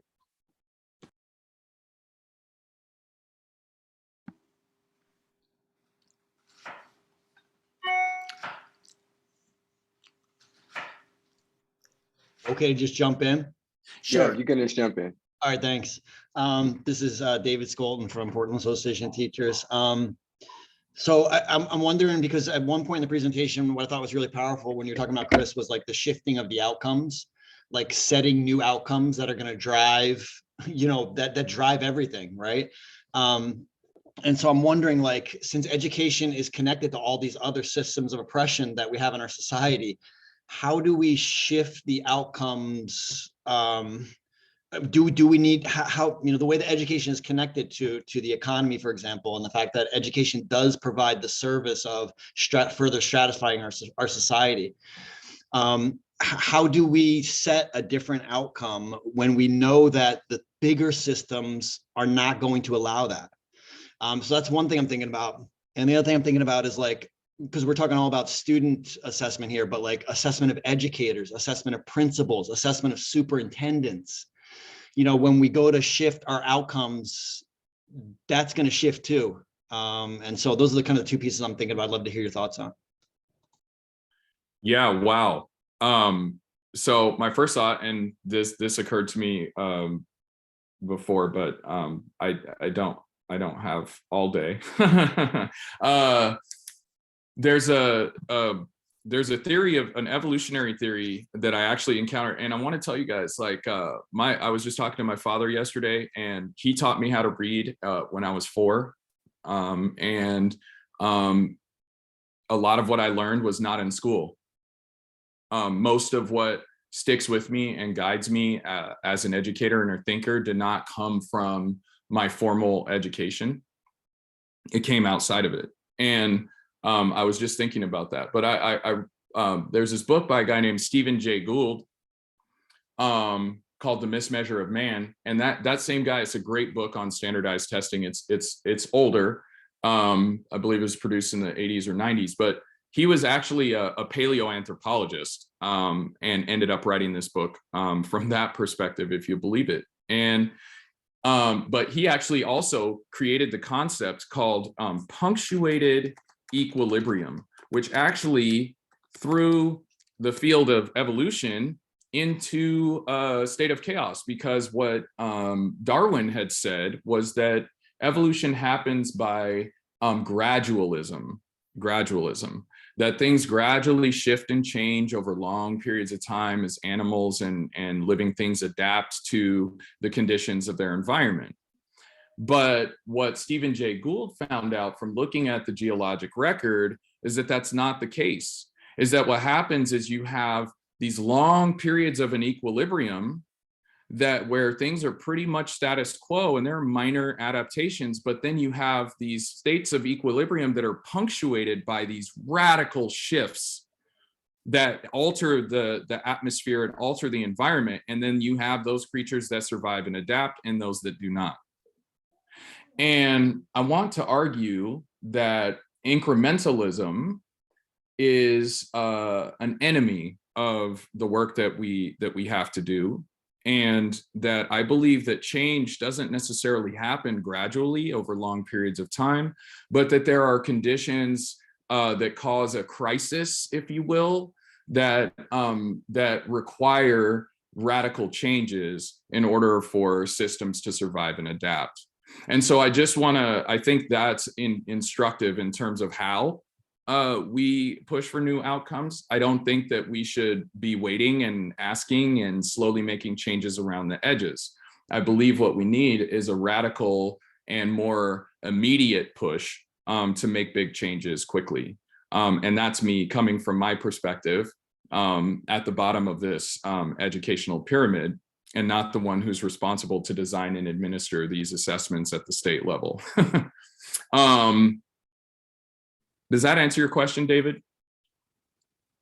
Yeah, it does. It does. And I guess I feel like a lot of the radical shifts that have maybe happened evolutionarily or kind of over long periods of times kind of happen outside of, there are outside forces that cause those things to happen. So I kind of think, I'm kind of teasing my mind around, like, is what we're doing here, or do you see your work as like being ready so that when things do fall apart, we have something to build back with? Is that kind of how you think about it, or? Well, yeah, well, I just think about it in terms of what I'm doing in my classroom, right? And I really think about it on the ground level and thinking about what are the skills and what is the knowledge that our generation, that this current generation needs in order to, say, survive and adapt and mitigate and reverse the effects of climate change. I think that's a great goal, right? I can survive, I can mitigate, I can slow, I can reverse the conditions of climate change. And so that's where I'm operating from, regardless of what is on the state test, right? I'm not concerned about that. What I'm concerned about is these real human beings that are in front of me, and what are they going to need to be thinking about and talking about in order to deal with these conditions that they're going to be facing without a question, right? And so that's kind of where I'm operating, right? And it's kind of funny that, I love being in this space, and I'm really appreciative of being in this space, but like I said, I'm a radical. Like I operate from a whole different standpoint. And so, yeah. Does that make sense? Yeah, a lot of sense. Thank you. Mm-hmm. Yeah, I think we are at that punctuation point right now. Again, there are the outside forces. I understand all that, but having been in the classrooms and being in a district that's now trying to purchase materials, I've had, they limit my ability to see them. But from what I'm able to see, there's some basic misunderstandings from all the people producing materials in terms of how we shift from oralcy to literacy. As though if we understand our mother's tongue, if we understand what is being said, and then we can just translate that into the sounds that are created by letters, that really all we have to do is see the sentence and we will understand it. That literacy is something that we can all handle. And it's like, no, it's a completely different shift. Otherwise, the singing madrigals could have, if they had a printing press, could have gotten busy right away. It's evolutionary, and it requires us to be engaged in kind of a generative grammar based on questions and answers. Birds fly. What word tells you what's happening? Fly. Underline it in red. What word tells you who or what fly? Birds. And I worked this out with students at a very early age. They were pleased to see how much they understood. I said, well, is this a statement of fact? A statement of fact is something that can be proven untrue. Now, they all knew that there were birds that didn't fly, but they also knew that that statement was a statement of fact because it was talking about the potential of birds to fly, and it didn't require that all birds fly. And so they had an understanding of language that was much deeper than anything that we've been trying to explore in the methods that we're using. And the other is I did it in a Spanish class with mothers when I was teaching a course for family literacy. And I used candles burn. And I was told, oh, wait, in Spanish, candles burn themselves. And I thought, well, gee, birds fly themselves as well. So really, we're looking at the potential. And when we're looking at the potential, we've moved from a three-dimensional space into the fourth dimension being time. And so what we're seeing is a grammar that's based on what I consider to be an existential beginning, where your free spirit's born into history. Your job is to figure out what your surrounding is. And so it's existential, and the question is, what do I have? What do I have around me? What do I have within me? Then the next question is, what do I do about it? And how can I change it for the better, or how can I make use of those tools that I have to access, some kinds of changes, mitigate it so that it's a little bit better. And then finally, it is about, so that's doing. And then finally, it is about the causation that brings about change. And so you move from being to becoming. And so you're transforming yourself into someone who is acceptable to the group you're in and increases your power to work together toward change. That's how the language works. And it's so about reality, imagination, and conceptualization. Those are the patterns. And nothing about the instruction we're having now takes that into account. And so when we're saying, John flew his mother to Florida, Well, kids understand that, but you know, if you're just going to deal with grammar, I mean, that's the biggest waste of time in the world. Mm. All those grammatical terms are mask the meaning of words, and they present a barrier. And Mhm. kids suddenly are being asked, you know, it's like scaffolding. Hey, It's supposed Greg, to raise Greg, you up, and we then have you're some just other, hanging from a thread. I've Yeah. we spoken have too some other long. people that want to speak, I'm jump glad to in. hear it. Let's hear them. Yeah, so thank you, Greg, and I appreciate. There's a lot there that I wrote down, and I would love to talk with you more We'll about be in that. touch, I hope. Yeah, Yeah. yeah, Byung, what's up? I'll put my email in the chat. First off, Karanja and Chris, thank you for bringing us together in this space and bringing out a mention for Brian at the end of this presentation. I guess since I know so many ODE folks are in this room, I mean, my question later on I'd love to discuss is like, where are the levers from our Department of Education as far as being, I mean, we've been talking about standardized tests and how harmful they are for 40 years. And we had this conversation last year. So as far as like, you know, right now in PPS, our ELD students we're using standardized tests to count our students as half people and quarter people.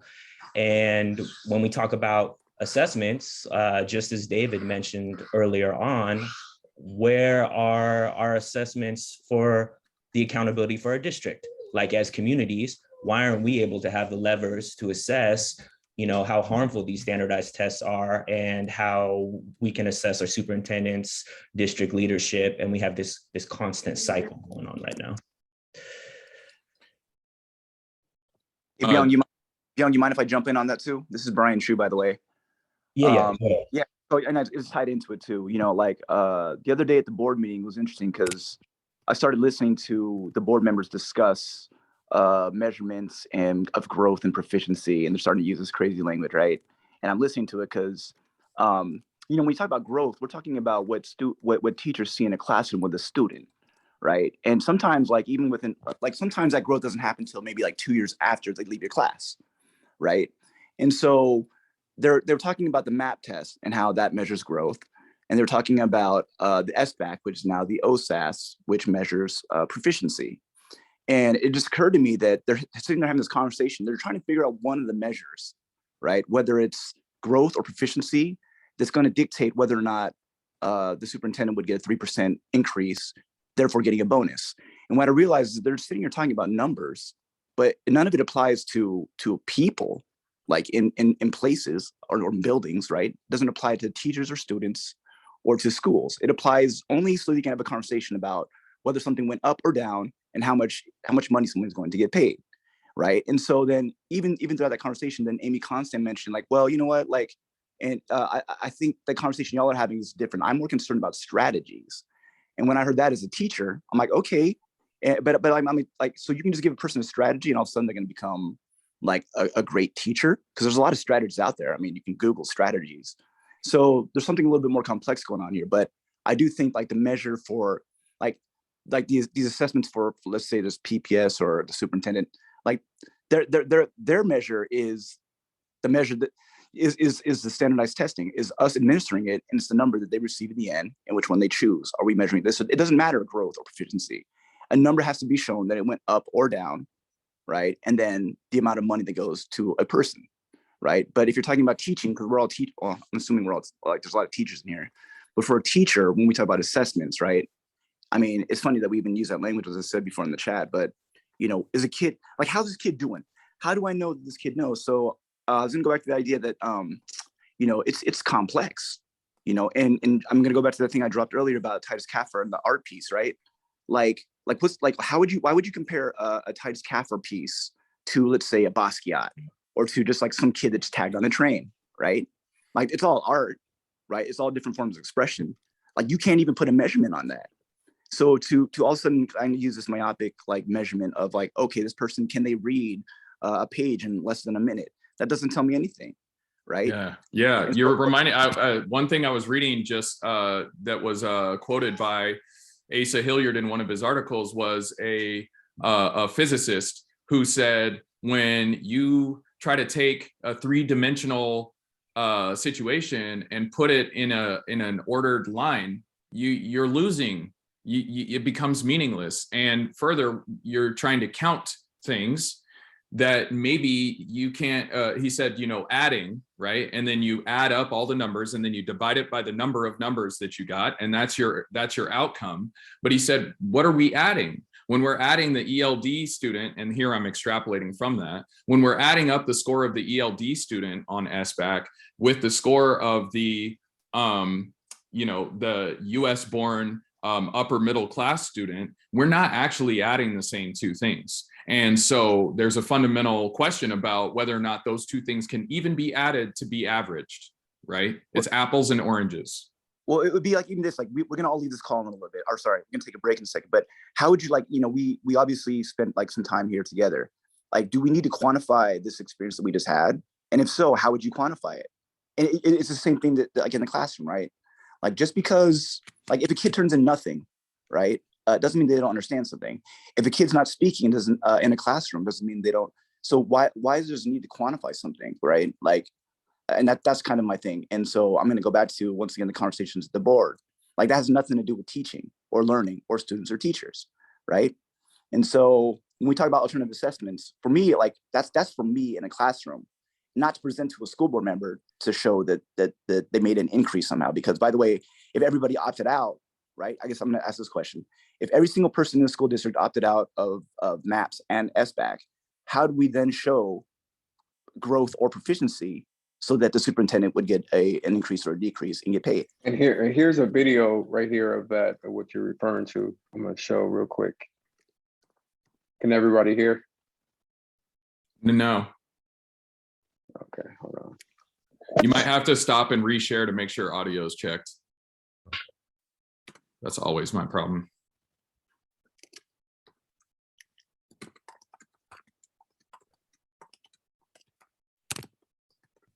And I'm going to put that question as an essential question in the chat while Karanj is getting that set up. If everyone opted out of SBAC, OSAS, how would we then show proficiency? All right, let me know if you can hear now. Now let's transition Yes. to examining our mathematics and reading growth for our students. First, as a reminder, in order to be included in these analyses, students needed to have tested both in the fall and the winter. Next, we should note that. So that right there is complex as a teacher. If I assess in the fall and then when I assess in the winter, that's not a lot of instruction time. And we know November is a lot of time where students are not in the classroom. So that's flag number one. That MAP is a norm reference test. The results. And MAPS is a norm reference test. Positive, negative, or no change. Are any student who identifies as Black, Latino, now as compared to student achievement prior to the onset of the pandemic. And in order to do this, we examine students' percentile ranks. On the next two slides, you will see the median percentile ranks of student groups by grade and subject. As a reminder, a percentile rank of 60 means that performance is on average as well as or better than 60% of peers. Higher percentile ranks, therefore, generally signal higher levels of student achievement. Could I have the next slide? So these are our map. I think I skipped my most important part. I think I went back too far. Here it is. MAP is a norm reference test. The results across a large group of students will generally follow the shape of the normal curve or the bell curve. Under this normal distribution, 50% of the bell curve.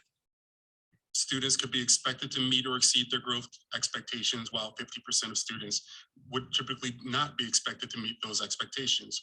What we're intending, however, is to shift that performance to the right so we get greater than 50% of students making their growth targets. So as we look at the coming slides, please think of 50% growth as the minimum growth expectation.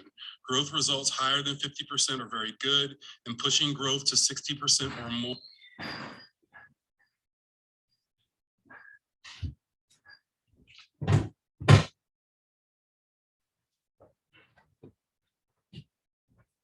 So that's one of the main things I wanted to share. I think this is a good time to transition. We're going to take a good pause, and then from there we're going to have our presenters from the Oregon State Department present.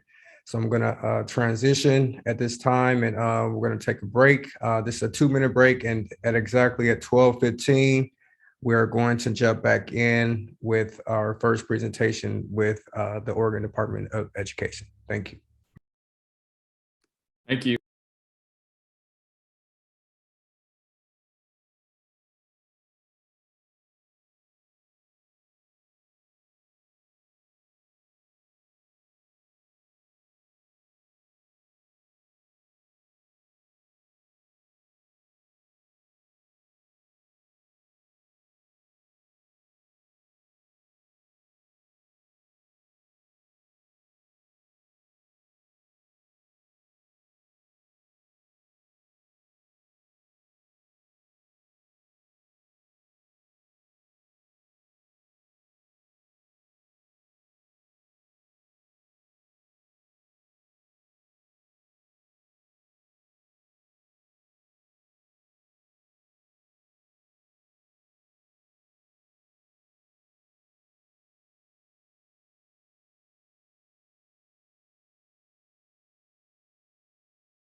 All right, we are all set and we're going to transition at this time. And I'm going to have Dr. Dan Farley introduce himself. All right.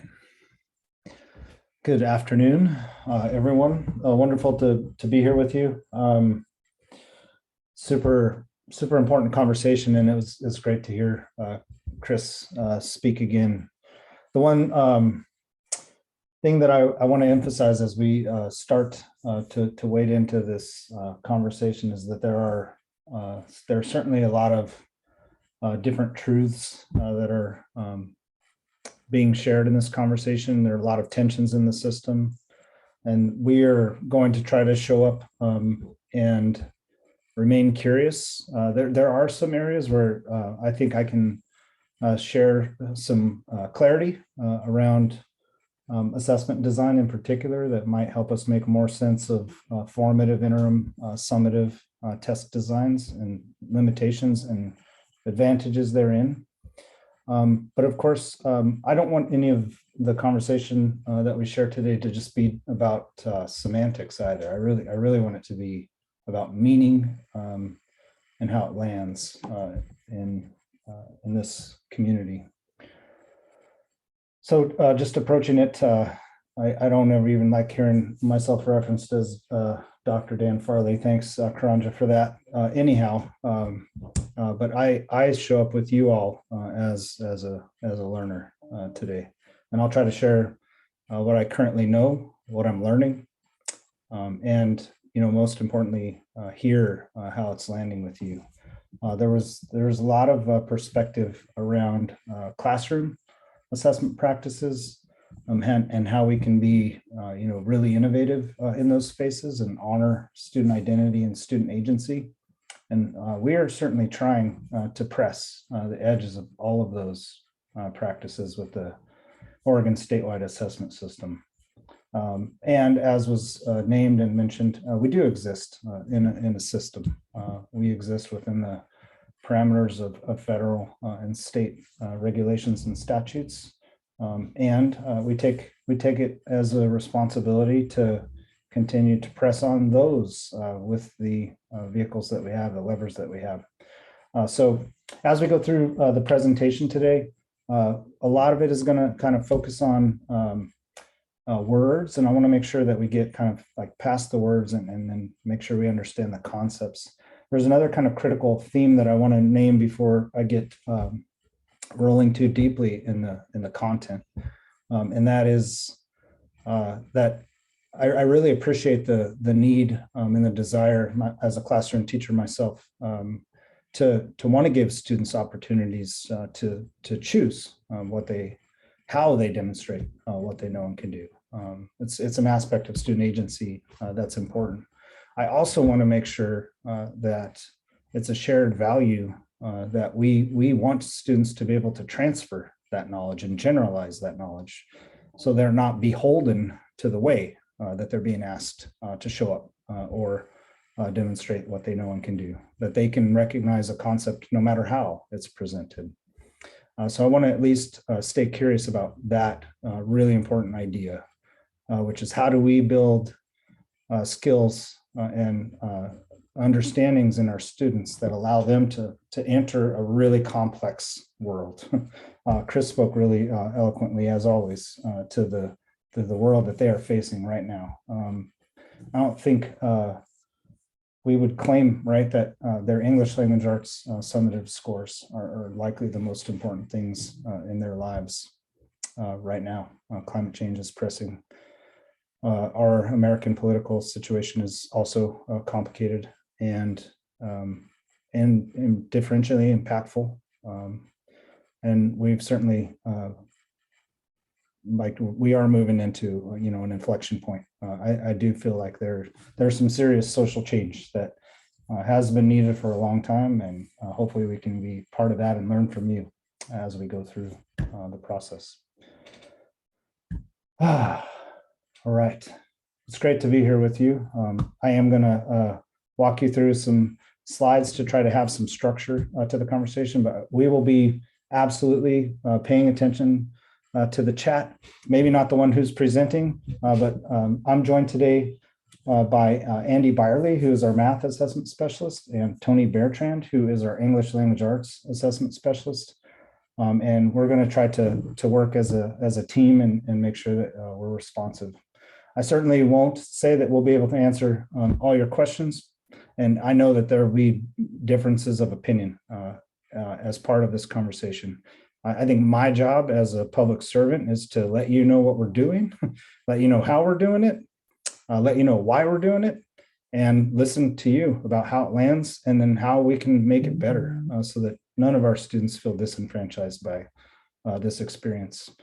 Another really important theme that we talk about on the assessment team a lot is that, as educators, we are weather makers in the classroom. We set the climate. We determine how students can connect to a concept based on how well we know them, based on how we talk about it ourselves, based on our body language and our tone. So a really important theme in today's conversation is how can we really rehumanize the ways that we implement assessment practices, including state summative assessments, but certainly not limited to those. All right, Tony, did you have your hand up? I did. I just wanted to take a brief moment to introduce myself. And Chris, I'm going to borrow from you from your introduction as well. And so, as Dan mentioned, I do work with the Oregon Department of Education on the English language arts assessment. And another responsibility is the social science assessment as well, which is conducted as an optional assessment. And we really do hone that in at the local level. So Chris, as you were talking about, is like maximizing performance tasks and enriched learning activities at the classroom as well as at a school-wide level for those engagement strategies, such as your cultural event that you mentioned as well. With that being said, I do get the opportunity to work with my standards partners, and I just want to remind everybody that April is a really important cultural and religious celebration month. Lots going on. And so it is just this month, I think, if you can provide opportunities for your students to show up and represent themselves and the assets that they bring from their culture, their history as well. And I say that with a little bit of pride as well in some of the work that actually has been conducted by the Oregon Department of Education and our Oregon legislature as well. And one of those is the passing of Senate Bill 664. And with current events, this is all about the Holocaust and genocide. And with the current events that are happening globally, it is just another opportunity to engage our students in this important legislative bill that was implemented. On a personal note, I'm a Jewish American a resident. And so it means a lot to me this particular month as well to really hone in. And this is, if you're not familiar with it, this is Genocide Awareness Month as well. So a lot of connections for our students to make with current events, as well as making sure that their culture and their traditions are acknowledged during this important month. So lots of stuff that's going on, and we're here to support. And I had a great conversation with Chris, Dan, and Karanja yesterday. And we want to be allies in this. And so, as Dan mentioned, we're here to listen and learn ourselves and present what we are doing and get your feedback through the process. And we do have a final engagement at the very end to invite you into the assessment development process as well. So we'll invite you into that towards the very end. And I'll turn it over to Andy. I see you went on camera as well to do a quick introduction. But thank you for joining us today and allowing us to be present.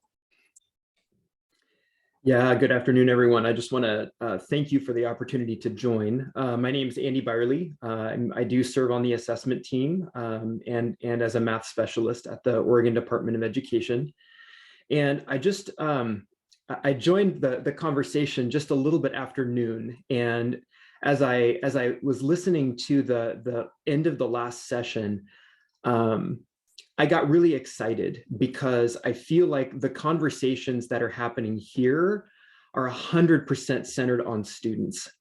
And what I'm hoping that we can share today is how, Dan used the term public servant. We are passionate about parts of the assessment or parts of the education system that can help our students grow into potential, right? Recognize the unique contexts that they're living in now, all of the different funds of knowledge that they bring with them. And so as we start to dive into a topic that I think has gotten really, I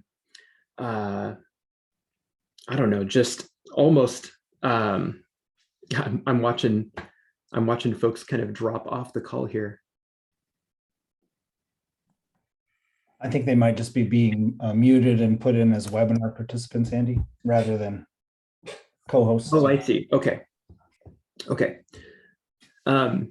Anyway, just all of that to say, we are aware that there are a lot of tensions in the discussion here, and all of us are, the three of us here at any rate, are really committing to dismantle systems where they don't serve students.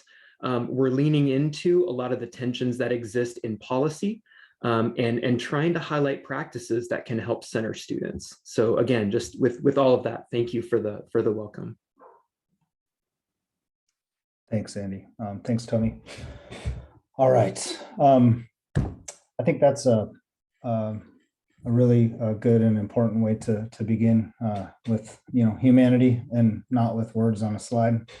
Now we'll transition to the words on a slide part, though. It is certainly important. One of the reasons that we're here is we all understand that there's a really important need to co-create assessment literacy. And I don't mean to insinuate when I use that phrase that there is anything such as illiteracy with regard to assessment. Like, everyone understands something about assessment, and that is great, right? Because it allows people to map on to the conversation. It's also a challenge because assessment is a really wide landscape and it's incredibly complex. So we are going to try to help navigate the complexity the way we understand it, and learn from you, I'm sure, about how it's even more complicated than we thought. So we will get through this, but I do want to get started. And I'm really excited about this opportunity to help build more clarity and shared understanding and learn from you. It's really painful for me to sit and listen to legislative sessions and testimony sometimes about Oregon state assessment system when I'm hearing about features that our system doesn't have. So whether it's iReady or MAP or the Stanford, the SAT or the ACT, no matter what kinds of assessment it is, I get credit for it. So first of all, before we even get started, please know I don't run any of those other assessments, nor does Andy, nor does Tony. We're here to accept full responsibility for the ones that we actually run, and we'll make it clear what those are. But we've really done some substantial work to shrink the footprint of our summative assessment, both in terms of the test blueprints and how much time they take, as well as by building other resources and systems that help flesh out formative assessment practices and interim assessments. One thing you won't hear any of us say, I hope today, knock on wood, is formative assessments with an S. We do not believe that formative assessment is a test. Formative assessment is a process. It's the process of learning and teaching and feedback loops. And of course, we'll share more detail about that too. Andy, Tony, and Chris, and Kranjit, please do interrupt me if we see something in the chat that really needs attention, and I'll certainly pause. So welcome. It was great to hear. I didn't get to see or hear all of Chris's presentation either, but I really love the press around perspectives of literacy that include orature. That was neat. I hadn't heard that word either, so that's a new one.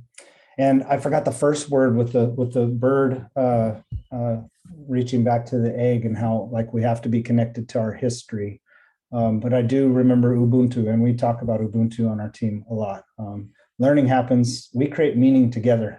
So that's really something that we're hoping to do here. We want this engagement to be an example of what Ubuntu looks like and feels like. And I'm also going to be throwing a lot of the words that were being called out in the chat as being confusing. Sinkofa, Thank you. That's right. I never saw it in writing, so that was helpful. I only had like the sound memory of it.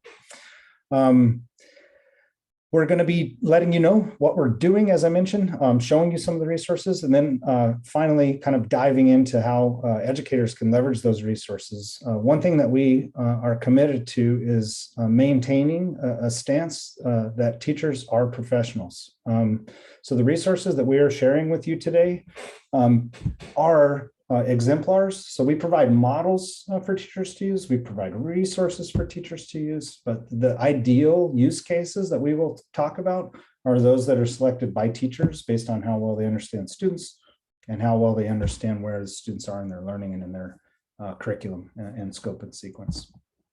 And I'll also name that there are other uses that districts have, there are other interests that districts have, or schools have, or the legislature has, or ODE has.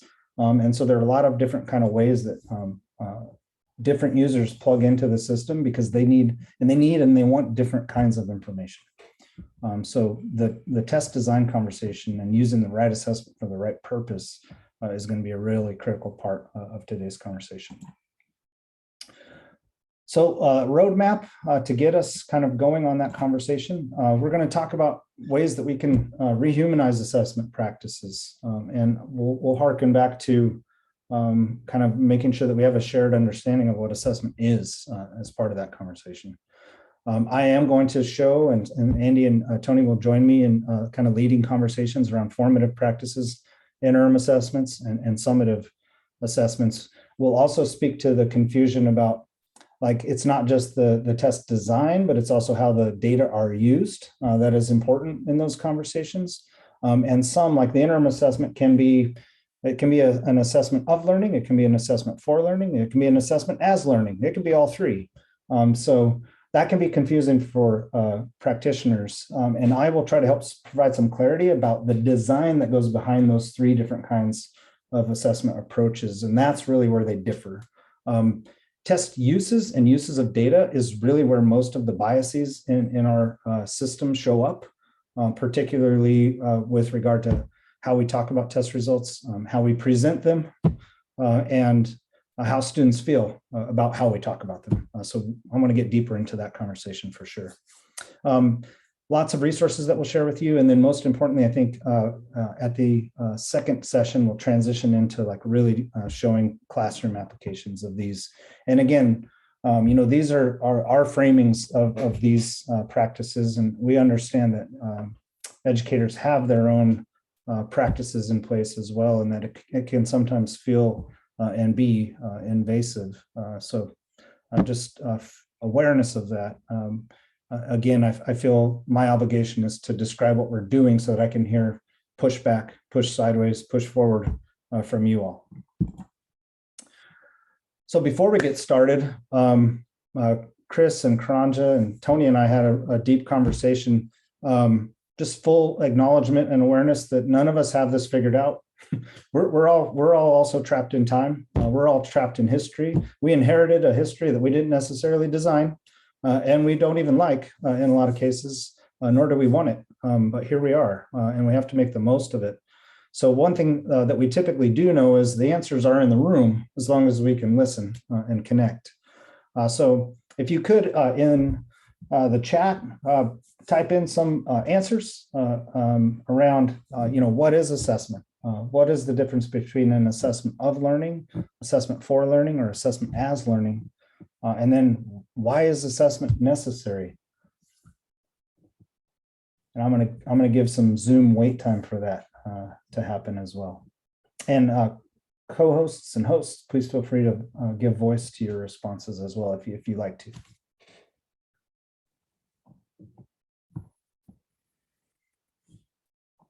And I'll try to read some of the chats too.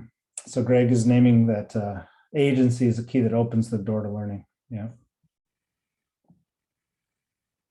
Some strong distrust around textbook publishers, computer programs.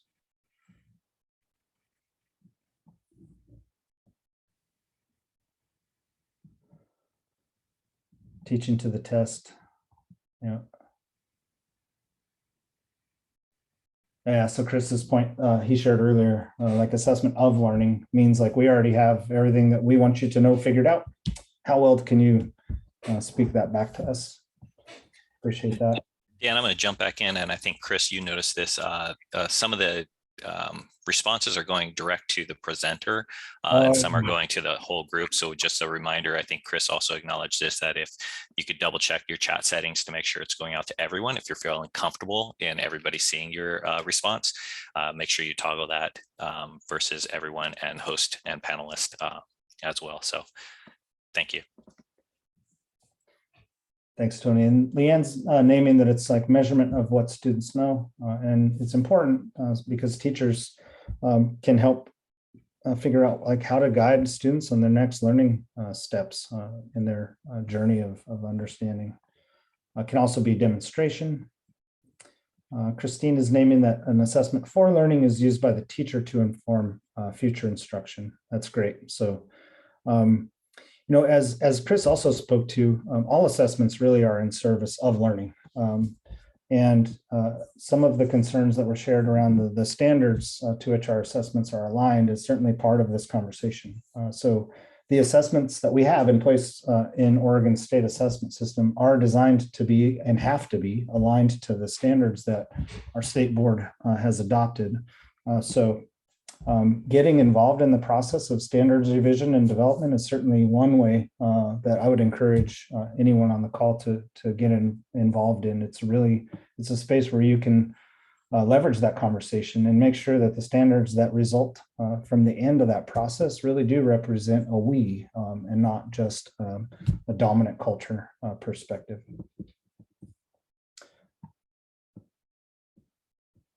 Thanks, Andy, for that. I'm going to pause here real quick. Can I get some support from the Teaching with a Purpose group? It looks like some of the participants do not have their chat activated under the attendees. So if we could verify that the attendees also have chat permissions to add comments in, that would be great. So just double checking that to verify if someone could add that support in. Thanks. Yeah, I will look into that right now. Thank you. Thanks, Karanja. Funds of knowledge too, and I'll give some more time for some more chats to show up. Funds of knowledge, just as an area of research and understanding, is a really important phrase to unpack a little bit right now too. Basically, the understanding behind that is that students don't show up in our classrooms as blank slates in any way. They bring knowledge and skills that are oftentimes very culturally laden and complex into those conversations. And of course, as educators, our goal and our purpose is to try to connect what we are trying to get our students to learn to what they already know and can do. And in order to do that, you really have to understand more about the student's environment, home environment, community environment, language. So all of that is part of the Funds of Knowledge stance. It's honoring students as learners, which is exactly what they are, but also beyond that, acknowledging and naming that they already know and can do quite a lot. You might not be tapping in to what they know and can do, and certainly the state assessment isn't tapping into everything that they know and can do, and it wasn't designed to do that either. But that's a really important concept. I just gave everyone the ability to talk. So yeah, if they wanted to, I know you wanted engagement. So if you wanted that type of engagement, they can go ahead and speak. Thanks, Karanja. I was noticing the chat feature, so we want to make sure that we have dialogue that is taking place. So thank you for that. All right. So one of the things that I want to make sure that we center on, and I really appreciate the perspectives that are being brought, and I'm sorry about the whatever chat kerfluffles are happening. Please feel free, not to be limited by what you see on the slides. We'll be trying to track what we see in the chat and connect it to what we discuss here. But assessment, and I know that this is probably broadly understood already, but it is really important for us. When we talk about rehumanizing assessment, what does it mean? Has assessment ever been humanized? And why is the word re in there? And that harkens back to the original definition of the word, and Chris mentioned this during his presentation as well, comes from the Latin root assedere, which means to sit beside or sit with.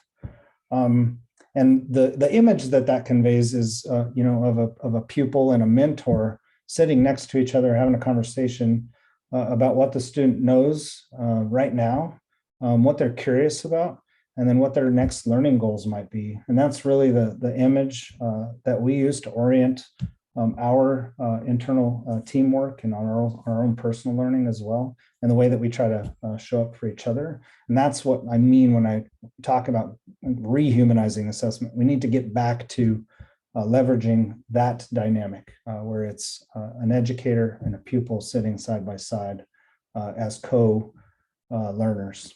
And that's what we intend to do.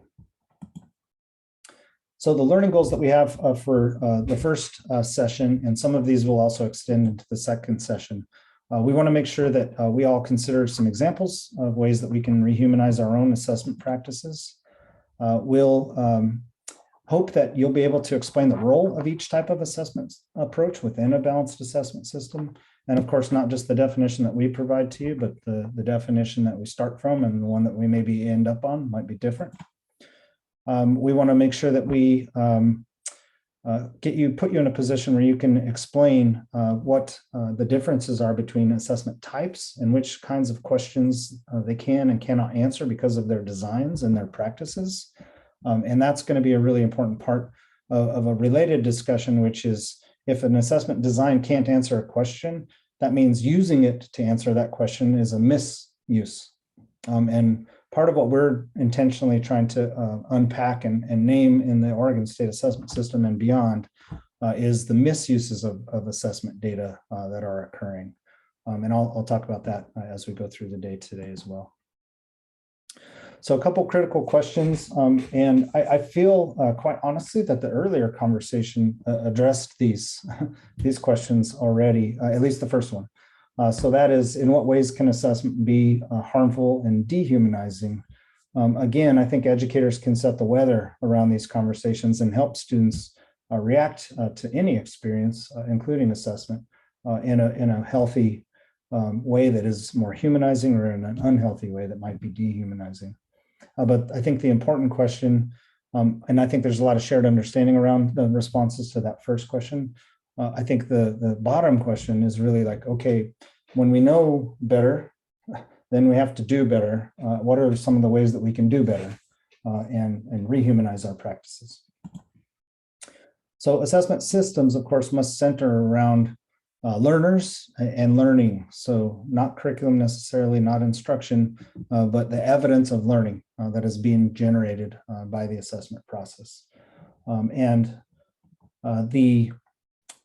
We came up with, and I'll attribute most of these to Andy. Some of them that are in quotations are certainly not words or phrases that we own, but Andy kind of put this nice list together for us. These are some of the practices that can be relevant and useful when we start shifting toward engaging with assessment and assessment practices in a more asset-based way. So the first is to be relentlessly asset-based. The way that we talk about assessment really tends to focus accountability on students, especially individual students. And for the state summative assessments, for example, that is not at all the intent or the rightful purpose to identify students or name students or prescribe limitations to their agency or their identity. That is not the goal at all. In fact, the state summative assessments are designed to assess proficiency of student groups. That is the primary purpose. So individual student uses of state summative assessment data, we have to be very careful about if there are uses at all. They have to be incredibly intentional and well thought out and also healthy. We want to make sure that we avoid the trap of right or wrong. And there are ways that we're designing assessment questions to be more broad, where they don't have a prescribed answer at the beginning. I can talk a little bit about our science assessment design if that's helpful. But certainly within the classroom, I mean, even if an answer is right, It's one of a possible plethora of right answers, right? So what's another right answer? What's another good answer is a way that we can press that. But what we don't want to do is give students feedback that, nope, that's not the answer I'm looking for. We want to build from whatever their response was, name what was right about it or what was mapping about it, and then ask them another question so that the conversation doesn't stop. Because that feedback loop has to be a loop and a cycle. And we don't ever want that conversation to end, because that's when learning ends as well. The next one is that clear is kind and unclear is unkind. So we want to, part of the reason why assessment literacy is so important is that we have to be basically using the same terms in the same way in order to have understanding, right? It's a foundational premise. The next one is that we want to maximize feedback and minimize grading. Andy and our team have actually been leading a large project on equitable grading practices. If there's time, we might be able to pay some attention to that toward the end of the day. We also want to make sure that using just-in-time assessments, so assessments that are like literally in the moment in the classroom, is privileged in the rehumanizing process. Those assessments, because they are in the moment and in the classroom, don't have a very long, what I call shelf life. Their relevance and their utility is also in the moment, and this educators need to act on that information quickly in order for it to be useful. That is a little different in the formative space when we start talking about interim assessments, which are periodic assessments, or summative from the state summative perspective, which are annual. Those kinds of perspectives shift a little bit. As much as we can activate assessment as learning, there are many activities where the assessment process itself is aligned with the learning process. And then finally, see brilliance in every student. Answer questions like, how is this child gifted? Not, is this child gifted? And then create opportunities for that brilliance to shine. But you have to expect the brilliance first in order to be able to see it. And certainly you have to be committed to that brilliance in every student before you can be committed to creating those opportunities for them to show. I'm going to stop there. I saw some action in the chat. I'm going to make sure I'm not missing anything that we should address. Yeah, I have two here that that David is putting forward. And what I've done is I've captured them. They are specific to summative assessment, interpretations, guidance, and requirements. And so I'm going to capture these. And before we jump into the formative assessment section of our presentation, we'll pause there and we'll circle back to address David's two comments, if that's okay. You bet, you bet. Okay. Thank you. So these are some of the practices. We're going to also come up with some examples, like ways that we've talked about assessment that are harmful, and then ways that we can talk and think about assessment that are more respectable of student identity and student agency. One thing that we do, Dan, before we leave that slide, I just wanted to add a little bit of nuance to a couple of these. So one of the tensions that we all navigate in educational landscape, particularly those of us that are math and science teachers, is this trap of right and wrong. And so I wanted to name that. That is a tension that I think has done a lot of damage, right? It's created a lot of dualistic thinking, and it really contributes a lot to the labeling and sorting that we see a lot of assessment systems doing for our students.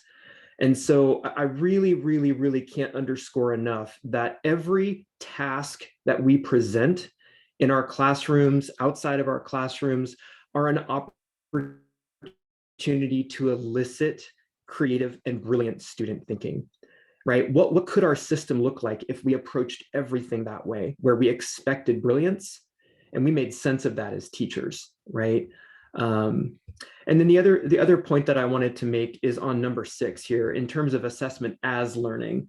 One of the things that we're not going to talk a lot about today, but really shows up here, is the power of self-assessment, peer assessment, and reflection. That is where the assessment process itself becomes learning for students. And that's where we get into a lot of the things that our standards can't possibly capture. Right? Giving feedback to someone involves a deep relationship, a deep sense of safety in that relationship, right? And we have to teach that. right? We have to teach that and model that. So I think before we go on, I just am curious from folks, from all of us, drop the number, or maybe there's two of these that are holding the most weight with you right now, right? Just drop that number into the chat. I'm curious, let's take a quick poll.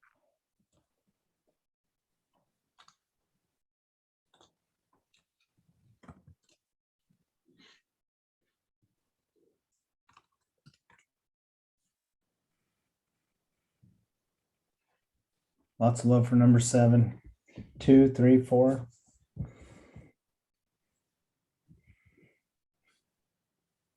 Yeah, that is awesome. That is awesome. I'm also thinking about number 3. I mean, 3 is this really underscores the importance of, let me say it this way. How often do we as adults prevent our students from being successful in an assessment because we're not clear on what the goals are, right? So that idea of clear is kind. Like, do students know what success looks like?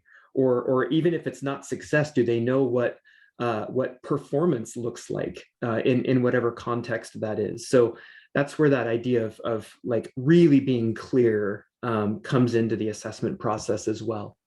Thank you very much for dropping those in the chat. And thanks, Andy. Andy definitely, if you haven't realized it already, is really dedicated to engagement and interaction during presentations, which makes me better for sure. So, yeah, the teacher and teaching, not just the student. That's exactly right. The process is like that interaction between the evidence that's coming to light, how the teacher is interpreting it, and how they're bringing the student along with further questioning. Super good points, and thanks for staying active in the chat. So as we embark upon this journey to rehumanize assessment practices, we do need to be mindful of the fact that we want it to stay student-centered and we want it to be purposeful. As I mentioned before, summative assessments are a little bit more complex in that conversation because their primary purpose is about student groups and about systems. That said, they also have individual consequences because of the way that our current system is structured. So I think it was David's question certainly resonates with me. Like, why do we do that? That's a great question. And I'll try to press on that a little later. One of the points of this slide and this diagram is that as we get closer to the student, the impact of our assessment practices increases. So that's a really critical component. We also know that there are just multiple nested ecological systems, and each of these systems has their own set of assessment practices, and students get to experience all of the above, right? So if you just track one student and their assessment experience through a year within a school, within a classroom, within a district, which teachers do, you're coming up with kind of a different understanding of their assessment experience than I might be privy to. Because I am invested in the design and implementation of the state assessment system, in addition to the formative resources and interim assessment systems that we'll talk about. So just an awareness that the perspectives can certainly be different depending on where we plug into this ecology as well. So we do want a system that adheres to what we see on these slides, where it's collaborative, that we are looking at assets instead of gap gazing. That we understand whatever gaps are present in outcomes that we're seeing, whether those outcomes are academic or not, are system shortcomings, not student shortcomings. And then we have to change our language to reflect that. So I don't know if you all are aware that I'm leading Senate Bill 744, which is an evaluation of Oregon's graduation requirements. One of the really important learnings in that conversation is that it was almost impossible to talk about our graduation outcomes data in a way that didn't blame kids. So I was hearing from other states, I was searching for new models, new ways of conveying that idea. And I finally had a a colleague who said, yeah, you know, in Nevada, we talk about that the systems are graduating students at those rates. So it's not that the students are graduating, right? It's the opportunity to graduate that the systems are allowing. That's what's important. Really, we need to put that word as the noun in our sentences. It's the systems that are graduating those groups of students. It's the systems that are allowing for those groups of students to be proficient. It's the system that is creating these outcomes. We'll talk a lot about why we're interested in balanced assessment systems as a lever and in service of equity, because it doesn't look at just an outcome. It looks at a process, and it also looks at the inputs. How are we investing in teachers? How are we investing in students? Are those investments disparate across schools and districts? You know, the answer to those questions are readily apparent to many of you already, but those are the questions we are interested in pressing and the resources that we're bringing to the table for sure. I will talk a little bit about the right assessment for the right purpose, primarily because I think it's an incredible resource. It's a guidance document that we created in August of 2019 now, which feels like another lifetime. And it certainly needs to be revised because we've learned a lot since then. But it does show, you know, what a common vernacular around assessment in Oregon specifically can be. And it gives examples of different types of assessments based on their design, so it can be an important resource. And I'll ask Andy or Tony to link that in the chat if they can hunt it down. That's a public resource that's available on our website. Thanks, Andy. Okay, so balancing assessment, as I mentioned, is really imperative for us. And I was glad to hear Larry and I forgot the other fellow's name, talking about the importance of having a balanced approach to assessment. We certainly agree. And it has to be human-centered and just. So when we talk about equity, we're actually trying to kind of push past equity. And we also understand that we don't even have equality yet, much less equity. So talking about social justice is you know, to many sounds like a pipe dream at this point. But we are trying to press forward with anti-racist assessment practices and holding our system up to that lens because we believe it's the most ambitious lens and the one that is best positioned to be in service of students and also yield just outcomes, not simply equitable outcomes. Another thing that we're learning in these conversations is that, you know, we don't need to fix kids. We need to fix systems, and our language belies that it's the student who is at fault, and it is the student who needs fixing. Even our whole conversations around interventions and RTI and norm referencing, comparing students to each other, those are practices that are really harmful, and we can disrupt them. We can replace them with criterions referenced approaches or proficiency or competency based approaches that are more defined by performance. And those performances in the classroom level can be super varied and complicated. At the state level, we have certainly more guardrails around what might be possible, but I'm certainly open to pressing in that conversation with you all about what might be feasible there, because I do know that performance assessment is a critical way that we can infuse equity and racial and social justice into an assessment system and make sure that students see themselves in state summative assessments, both in terms of the content, like what they're reading, the text, and the process as well. Okay, so in terms of a balanced assessment system, like what is that? What parts does it have? What's the balancing act that is at play? Before we get to this, I want to name that Oregon's approach at the state level, at least, and certainly within many districts, has been imbalanced. So I wouldn't be having this conversation with you all, and I wouldn't be naming that balanced assessment systems are important if I weren't already aware that they've been imbalanced for a very long time. And we have only recently been able to make some, what I would call substantial progress in helping to rebalance Oregon's approach to state assessment. So the balancing act that we will describe is between summative assessments, interim assessments, and formative assessment practices. And those are different designs. And I want you to just think about the design of each of them separately from how the data are used. Because certainly at their best, all of these assessment types generate data that should be formative, right? They should be in service of learning, and they are, and they do. But the way that they're designed also has certain advantages and limitations, not only in terms of like how long the data are useful for, but also in terms of what questions you can and cannot answer with each of them. So I'll talk more about that on the next slide here. So our assessment system is in service of and in support of the standards that we've adopted. So I think of an assessment as a support system for instruction and curriculum and for teachers, but they are absolutely unconditionally based on the assumption that all of the work that we're trying to do is aligned to the standards that the State Board of Education has adopted.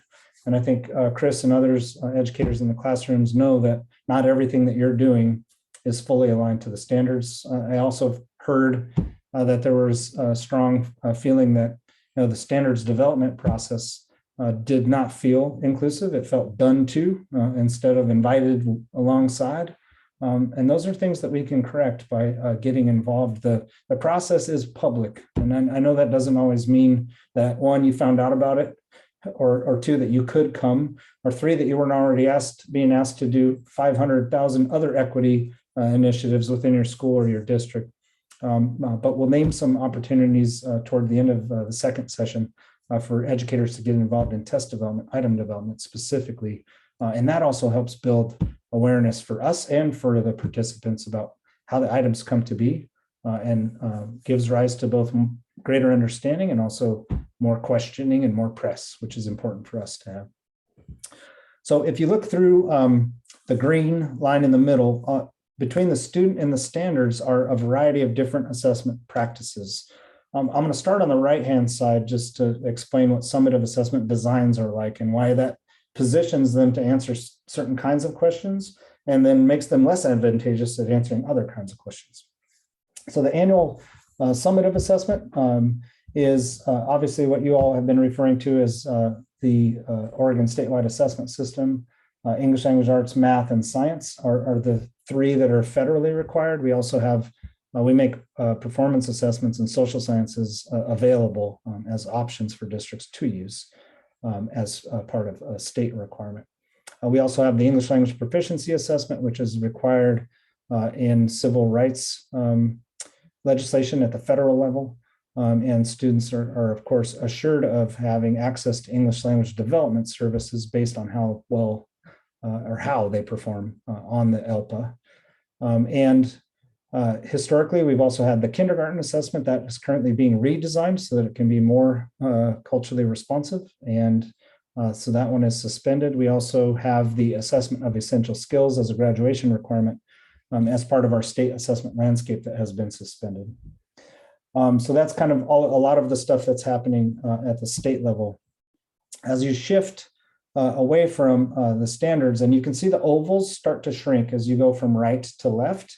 The ovals are supposed to represent the breadth of standards that are being covered by each of the assessment types. So the summative assessments that we have are designed to assess all of the grade level standards. And particularly high school math occurs to me. I know we just did some work to reduce the pure N size of those, but there are a lot of standards. So what we design is we design what I call assessment frameworks that are structured differently, where we look at standards that have some commonality and we combine those. So if we actually assessed every single standard in our entire adopted standards list, the assessment would probably last 2 weeks just by itself for each content area. We can't accurately assess every single standard. So we condense like standards so that we can have an assessment that represents all of the learning that should be captured. Yeah, I'm gonna. Can I pause? Can I pause? This is a perfect time to recircle back to David's original question, because what you're talking about is actually his question about why, why are we assessing all of the students instead of doing a sample set of students? And this might be a perfect opportunity to talk about that federal requirement that the U.S. Department of Education puts in. And his secondary question is directly related to that big overarching, which is the requirements that US Ed puts to provide ISR, so individual student data to why do we share that data with the parents if it's encompassing all of the standards? So this was the perfect opportunity. I was thinking of circling that in, but I'll pause and get your thoughts to see if you want to continue through the explanation or address those now. Yeah, no, I think that's good. And I'm also just trying to be mindful of time and making sure that we kind of cover some of the content that we have queued up for this afternoon. But it is a federal requirement that students and families receive individual student reports. It's also a requirement that those reports are diagnostic. What diagnostic means, the way that states have interpreted that is that it has to yield individual student reports that have basically subscores. So giving a parent a report that just has the English language arts composite score is insufficient to meet that demand. It should at least have a reading and a writing, a language sometimes, and a reasoning subscore in order to really be useful as a diagnostic measure. I will also name that term is probably the least understood term in the assessment lexicon and the one with the most variety of different uses. Diagnostic means 7 or 8 different things. So what they mean by that is that parents and teachers can take a state summative assessment ISR for a specific student and determine what instructional modifications should be made in order to support that student's ongoing learning. That's a really high ask for a state assessment. And I feel that it's even misleading and inappropriate because the primary purpose, and as I mentioned before, is to serve groups of students, to make sure our systems are serving groups of students and giving them at least a minimal opportunity to learn the content that is conveyed in our standards. So sampling wise, that's a really complicated conversation too. We're certainly having those conversations, but because of the fact that the assessment is an accountability tool and the data are used to flow resources to where they're needed most, it's really difficult to have a conversation around sampling plans that involve only sampling certain students. Because some students taking the test and other students not taking the test is not going to feel equitable, right? So other ideas that we're more interested in are sampling content, meaning that students don't have to participate in the full gamut of the state summative assessment blueprint. They could take a small chunk of it, a really small testlet. And then at the system level, if we're really interested in just how groups are performing, how groups are behaving, we can combine student results from those testlets to tell that same story. That is something that's totally possible in the future, but it's not possible within our current ESSA requirements because I couldn't give a student like a 12 to 16 item assessment, including a performance task, and still generate diagnostic reports that are reliable enough to be used by teachers and students. So we are currently kind of beholden to that expectation and trying to press the U.S. Department of Education to change that requirement in the next iteration of the Elementary and Secondary Education Act. Thanks, Dan. If that didn't get to your question, David, please go ahead and put a different one. And if you send that to the panelists, I'll make sure to capture that and we can circle back to you. If it's okay, I mean, I don't want to interrupt your all's conversation here, but and if I could jump in later verbally, I'd rather do that than type a different question. But so should I wait to speak to what you're talking about in the conversation at the end, or should I do it now that we're talking about it? Let's hear it now. Make sure that we don't lose you till later. Okay, so as far as what I heard you saying is that the reason that we share the information with parents is that there's a federal requirement to do so. I didn't hear another justification. So as far as that point goes, doing kind of progressive anti-racist work requires all of us to push back up the chain. So what I'm asking is what is ODE doing to push against these federal requirements to say, these don't work. This is not what it's meant for. And so we shouldn't be doing it that way. And then I also thought I heard you say towards the end of your talk that you need to have a certain level of diagnostic report so that teachers can use the data. Maybe I misunderstood that, but I don't think teachers use the state assessment at all for instruction. Like you said, that captures big picture stuff. So I want to make sure that I wasn't misunderstanding what you'd said about that. No, but yeah, so I'm how are you all pushing against the feds to say, this is not the right tool. This is, this standardized test is not, this is inhumane. Thanks, David. The way that we're pressing is that I know the context at the U.S. Department of Education, and I'm naming that. I'm saying this is wholly inappropriate and unnecessary, and they're also under an obligation because of ESSA to try to reduce what they call burdensome testing, and I think that's an example of a way that testing could be reduced in the summative conversation. We're not alone in that conversation either, David. There are several national measurement groups that are pressing for that exact change as well. And I'm also working with colleagues, other state assessment directors, to draw more attention to that requirement and how it doesn't match the original conception, nor the need to distribute resources appropriately, which is really the seminal purpose for state summative assessments. So those are the two ways that we're working on that, which is influencing U.S. Department of Education policymakers directly, and then influencing other assessment directors so that they are also telling the same story and understanding what the impact is. Of course, there's going to be pushback too. The system that I'm describing and that I'm conveying, what if it doesn't generate individual student reports? To me, that's a win because then those data can't be misused by practitioners or by parents. But parents also want what they think of as like a more objective measure so that the information they're getting from their school or their district is not the only source of information that they're getting. So there probably will be some kind of a balancing act between those 2 points, and hopefully we can find common ground in that conversation. I also don't want to mislead any of you. The next iteration of the Elementary and Secondary Education Act isn't expected to happen for years. So we're trying to build the case for the type of sampling approach that we want to see in that, and to hopefully influence that policy to allow for it right now. It's another way we're doing. I really appreciate that. And I think ODE could be a very powerful force in helping us to educate families about the fact that these assessments are not what they're looking for. We need you all to put the word out. We don't have the systemic structure statewide to reach out to families, but you all do. So I'm hoping that when you do reach out to families, you'll bring us in too. Like, it should be your voice, but it should be our voices that you're bringing too. And so I want to advocate for that too. But I appreciate all that you're doing too. Thanks, David.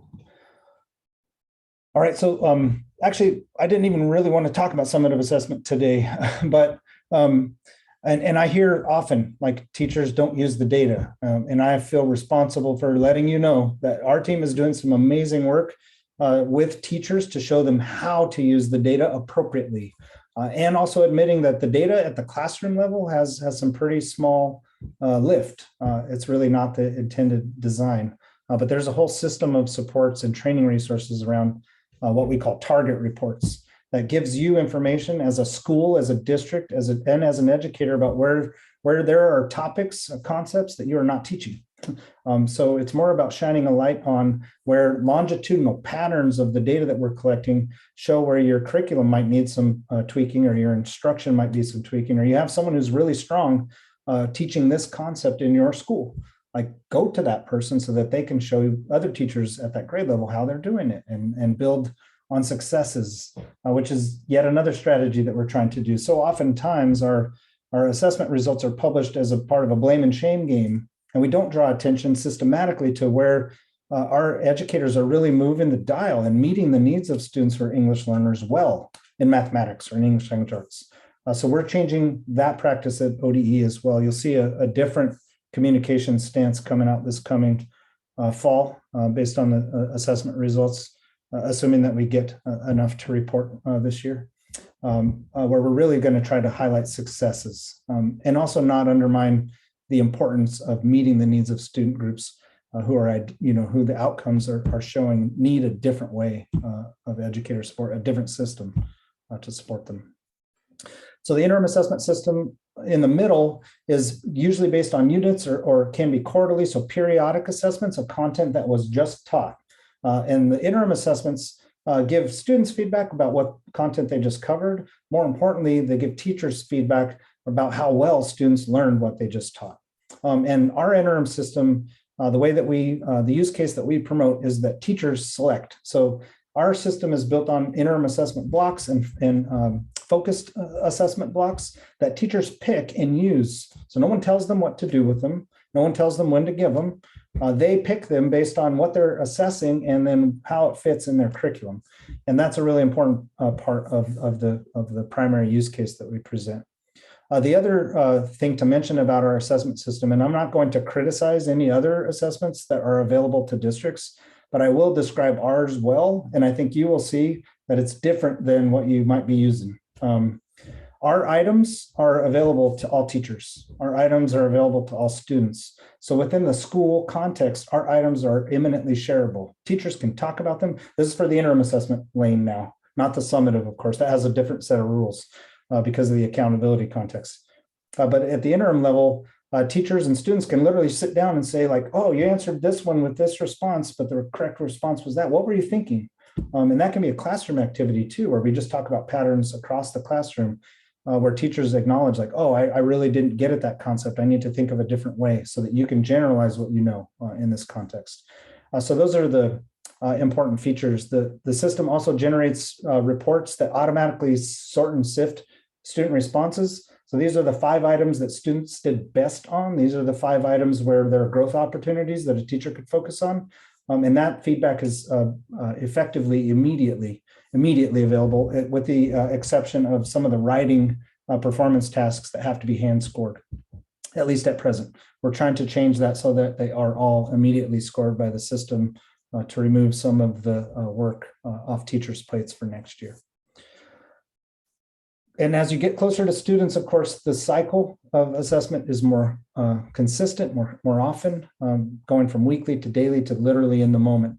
So the data that educators are most interested in are in that dark kind of violet space, right? That's the stuff that is telling you how you're doing right now and giving you information and feedback about what to do next. So you oftentimes don't want to wait for a unit or a quarter to be done before you're responsive. So that's really where a lot of the educators squeeze juice out of the assessment process. So I put a couple icons up here so you can kind of try to remember that on the right side, you have a telescope because that assessment looks broadly at the entire system, right? In the middle, the interim assessment system is looking at one particular landscape. So you can see some of the trees, which are like students in that landscape, but you're still a little bit far away from it, right? You're not like up in the students' business and really understanding exactly what they can do and how they demonstrated what they can do. Whereas as you get farther to the left, you're actually using a microscope. You're looking at individual cells, which in this case are students, and how that cell is moving and performing and behaving. So the data that you get from formative assessment practices has a really short shelf life. You have to use it then and now, like when you observe it. When that peer makes that observation to that other student, that's when that information is useful. That information won't be useful tomorrow because it's outside of that learning context now. Whereas with interim assessment data have like a little bit longer shelf life because those learnings, the levels of learning and the evidence that you gathered are at a little bit more of a systems level. They're at a classroom level. State summative assessments on that far right-hand side have a very long shelf life. They're really hard to push, right? Because they indicate how well a system has changed to meet the new needs of all of its students. So those data, they're frustratingly stuck for us in Oregon because they haven't shown that we've moved systems that way. And that begs a lot of questions, which I'm happy to address next. But I want to get a little engagement going on here and a little bit less of me talking too. So good question earlier, given that kind of understanding of formative practices, interim assessment, summative, what does balance look like? How much of each of those things should we be doing? So that's a question that I'm going to pose to you right now. Take a couple seconds to think about it, and then I'll give you some visual examples. And kudos to Andy and Tony for putting this next slide together. It's beautiful and conveys some options for you. So we have an A, B, C, D. Sorry that this is a selected response engagement process, but it's what we could do. It's efficient. What looks best to you? Should summative assessments, interim and formative, be effectively like 33%, 33%, 33%? A, B, should summative assessments take up a lot of the assessment landscape? C, should interim assessments kind of be the dominant source of information? or is D the kind of balance that we're looking at? And I will also name that these assessments are processes. So even framing it like this is a little bit misleading. I don't mean to intend that like none of this is just ongoing. It's not like you do formative practices 4 days a week and then you do interim for half a day and then summative for a quarter of a day. Like that's not how it works. And I understand that, but it's just an idea of like value, right? Like what do we value in the system most? So I see people already doing this. So you're putting so the letter that resonates with you. What do you envision for a balanced assessment system? And Brian, I do want to say I did see your comment earlier about balanced assessment equals what. We're gonna get to that, I promise, and right after this activity. So we hope that we can add voice. Oh, sorry, that wasn't a question. It was just like I was writing a note. It was like, what was balanced assessment? That was a question that was asked. Yeah, we're good. All right. Well, we're gonna get to it anyways for you, just to make sure that we're all clear, because part of that is just making sure we're all speaking a similar language and connecting, because we do use, I saw your comment earlier, we use a lot of academic jargon, right? So if we're going to use that academic jargon, let's make sure that we have clear definitions on that academic jargon as well. But in that case, Brian, we'll get to that regardless. And thank you for the clarification on that. So seeing lots of D, I even see an E, which is just formative assessment practices. And so we have some different things. Let me explain the reasoning behind this. So each one of these are realities depending on what school district or environment you are in, right? If you're thinking of balanced assessment across equality, you might pick A because your thinking is, well, it should be equal, right? I should have a third, a third, a third. Depending on the narrative that you're hearing in your district or your school or in your classroom setting, and from you know, the different voices that are coming into your classroom environment as an educator, you may feel the pressure of B, right? That is not an uncommon narrative that we see across the state of Oregon, is that, you know, a lot of our educators feel the pressure of B. If you're in a district that is beholden to a benchmarking system where there is a lot of benchmarking and progress monitoring that is going on and taking place within your district, many times you feel that you are in that interim assessment, benchmarking kind of progress monitoring space. And so that's also a narrative that we do really hold as well. Many of you selected D, and on the next slide, you're going to see what our vision is, and maybe we're not that far off. So on the next slide, Dan. Yeah, I want to also say that this is just the answer that we're working with right now. There's no right or wrong answer to this. It was more of a way of having a conversation. And so since my time with the Oregon Department of Education, and definitely with the support from the leadership that Dan has provided our team, you know, I heard Larry, you were talking about this as well earlier in the first presentation, is that, you know, we know that formative assessment practices, the verb, the action of engaging with students and providing that feedback, we know that is the most valuable for our classroom educators. And so we are really trying to move towards building a robust system that has formative assessment as a major lever. And so you talked about the funding aspects of that. We continue to work on funding with the Oregon legislature to move in that direction. And we do have some opportunities in the near future where we're trying to build this out even more. And we do have a resource that we're hoping to share with you a little bit further in the afternoon that grounds in formative assessment practices. So we have been making a lot of movement towards here, and it may not have trickled to where educators are, but we're going to give you some strategies and suggestions that we hope that you can at least walk away today with and implement. But I want to stop for a couple of reasons right now. Tony, one is that I want to respond to Greg's comment in the chat. I also know that we have, you know, we've created a lot of content because we were asked to kind of come and share some information with you and try to engage in conversation. And it's more than we're going to be able to cover today. You know, we're already at 1:24, and our goal is not to cover content. Our goal is to be here with you.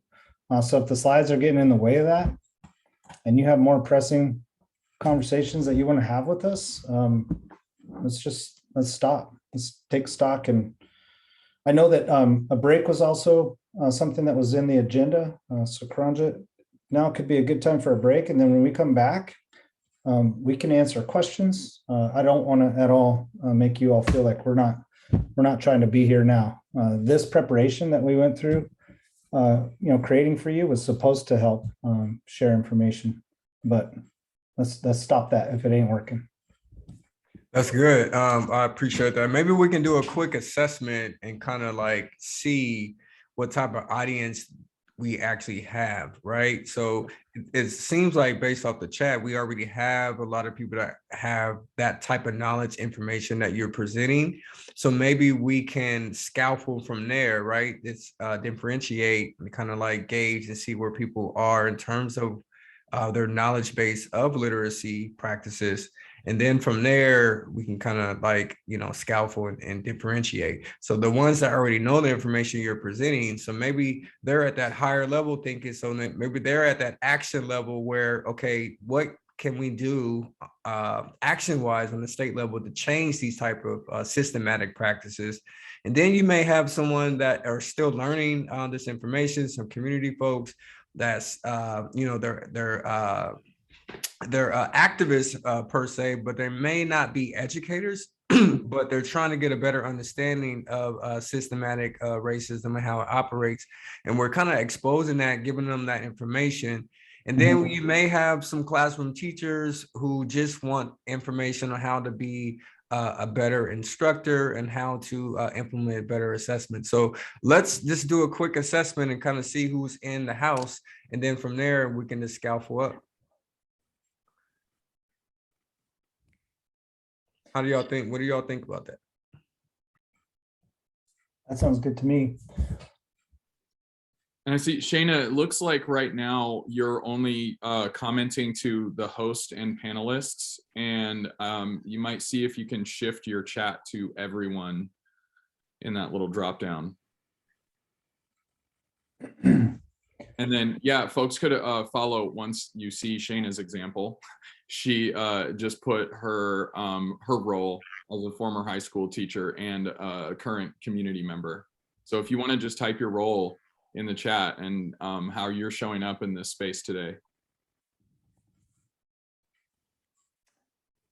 And certainly too, if you have some critical questions that you would want us to focus on, we don't want to waste your time.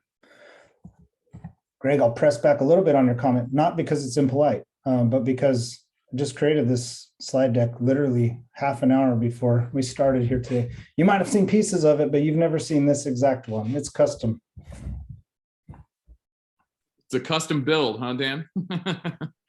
I certainly, you might have seen some of the slides in a state board presentation, but part of that is like, when you're trying to create common understandings, you want to try to refer back to the resources that have already been shared in different areas of the system so that we have a shared vocabulary. So I reuse my own stuff too. I appreciate that. Thanks, fair Dan. enough.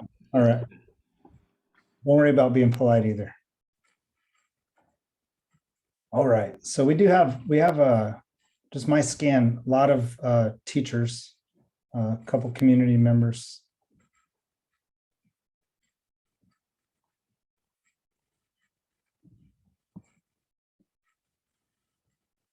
And against standardized testing. All right.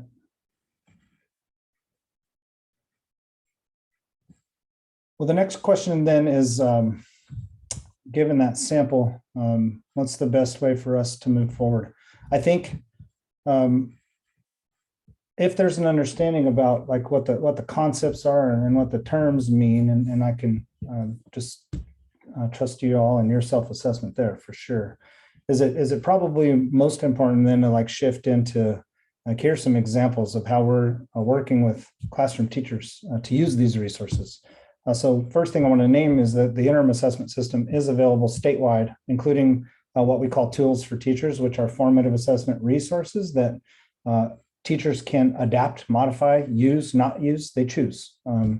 So teacher decision-making is really embedded into that process.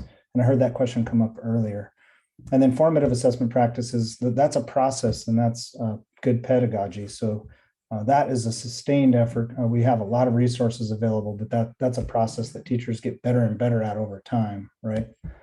So that's something that we could certainly focus on. Beyond?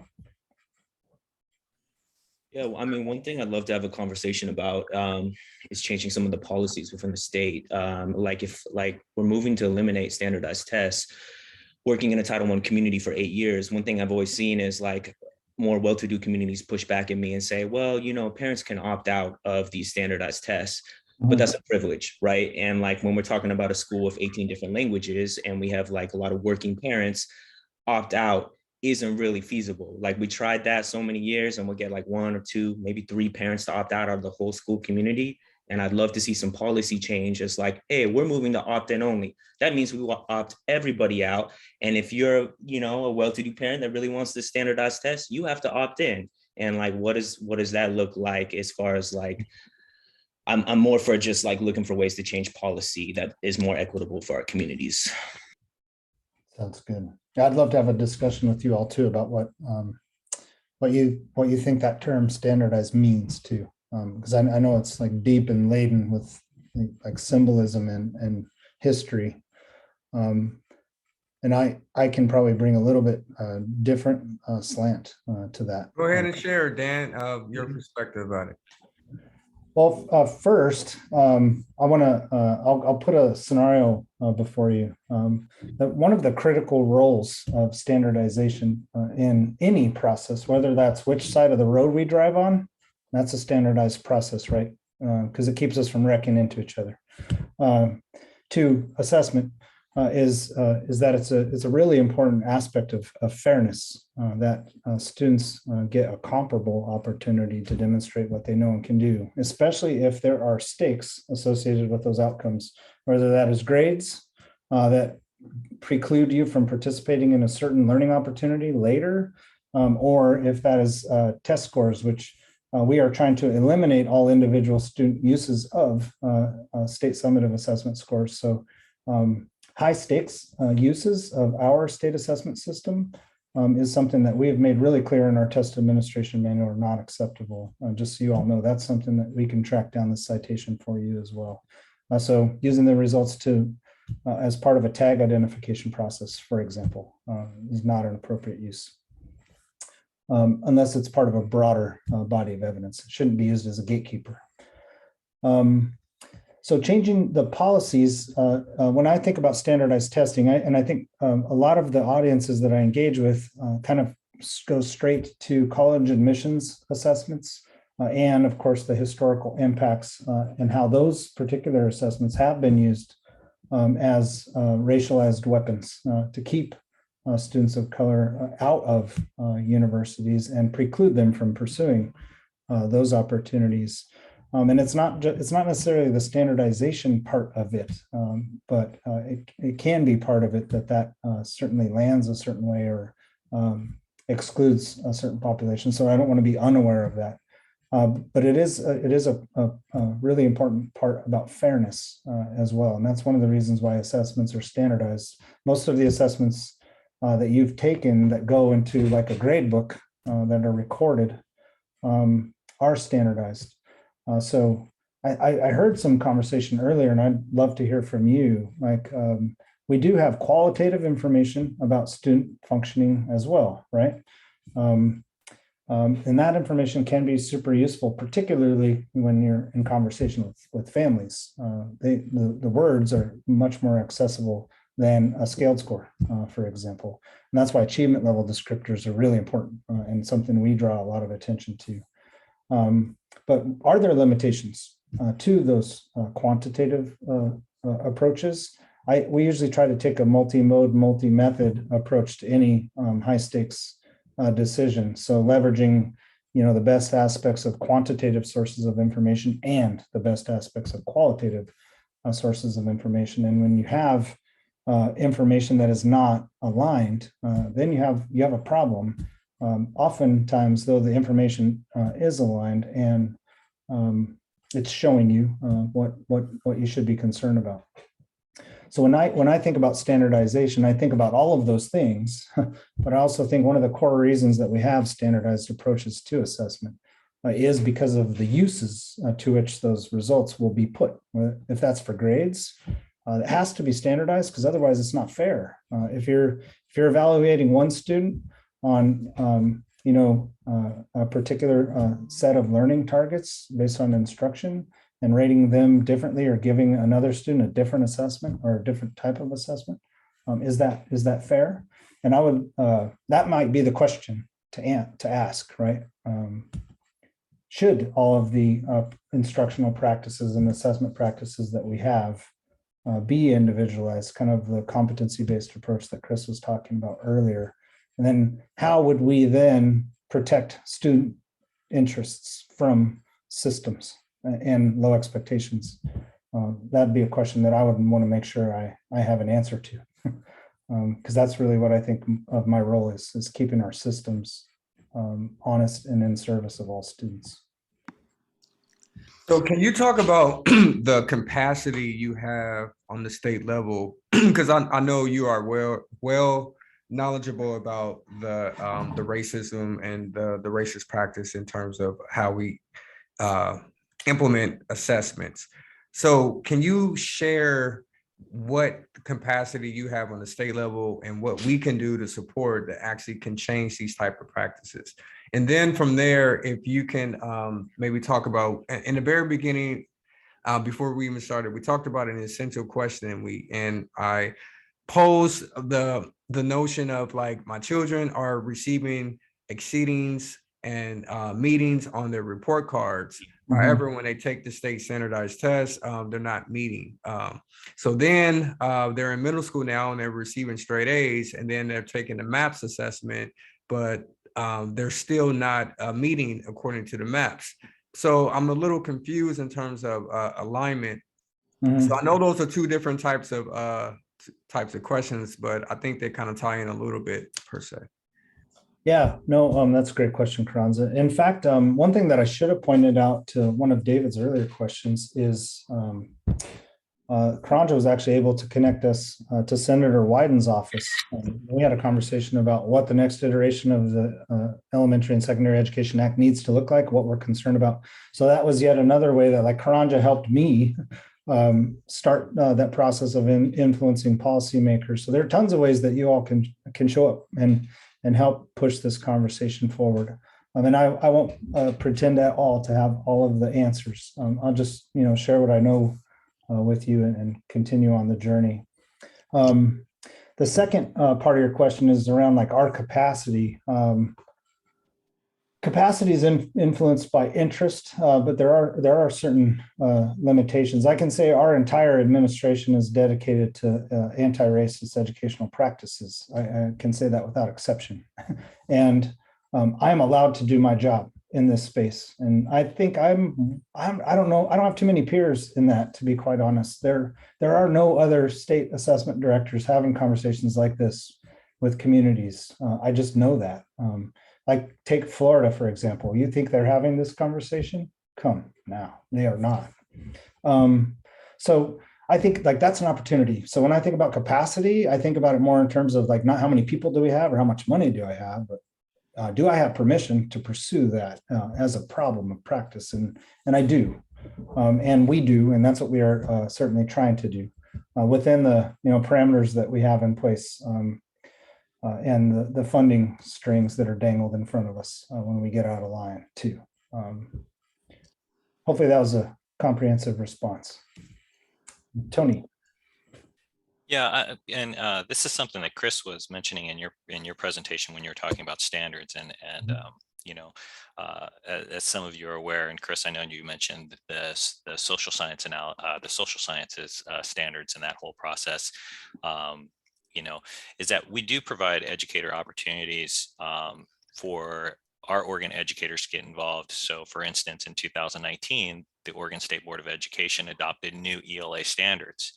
So, we have our own state standards. And a lot of the things that we did through that process was bringing Oregon educators in to look at the Common Core state standards that were adopted, the Oregon Common Core state standards, right? Which really was a mirror of Common Core. And we, the first thing we did is, as soon as we start that process of revising or reevaluating state standards, it goes to public comment immediately, and it is open for public comment throughout the entire process until the Oregon State Board of Education approves those standards. And we do recruitment efforts to bring in Oregon educators to have voice at the table. So we had every ESD region of Oregon advertise that recruitment. So we can make sure that we provide that sign up information so that you are getting that information through the ODE newsletters that we publish, so that you can disseminate that information, get more educators involved in the process, right? Because we want representation not only geographically, but we also need diversity and cultural representation on all of those panels when we are going through a revision process.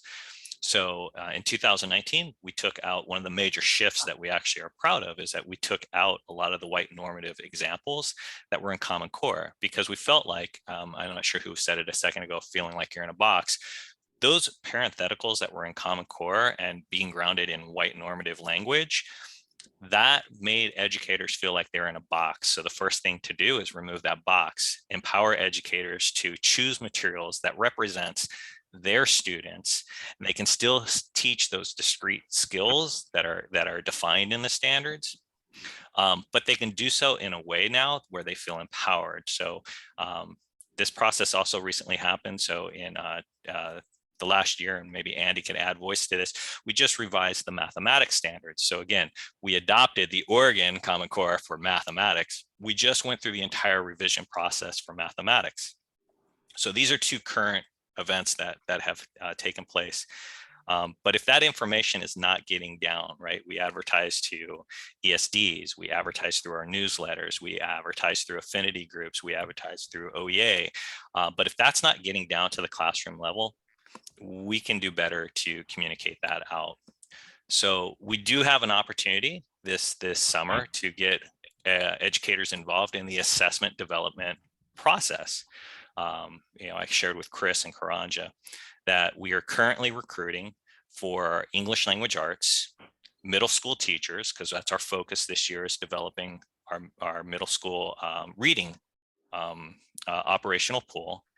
And one of the nice things about participating is that you're getting familiar with the assessment design, and then you can share that assessment design, but you're also bringing a lens that is valued to help craft those items that represent our students.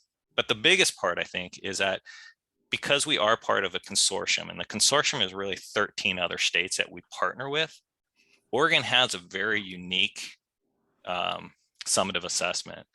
And though we partner with Smarter Balanced, our design is Oregon. And we've tried to streamline a lot of those inequities that you're speaking to out of our assessment design. But we'd like to bring you in and have you be part of that process, and share that process with other educators, because that's where we can get clear. So like the example, I'm almost done, I promise. That example that Karanja, you mentioned a second ago about, I'm getting this report from the classroom educator, but I'm getting this different report from the assessment system that they're using. The first question I have is do we have a common understanding of the skills that we are using?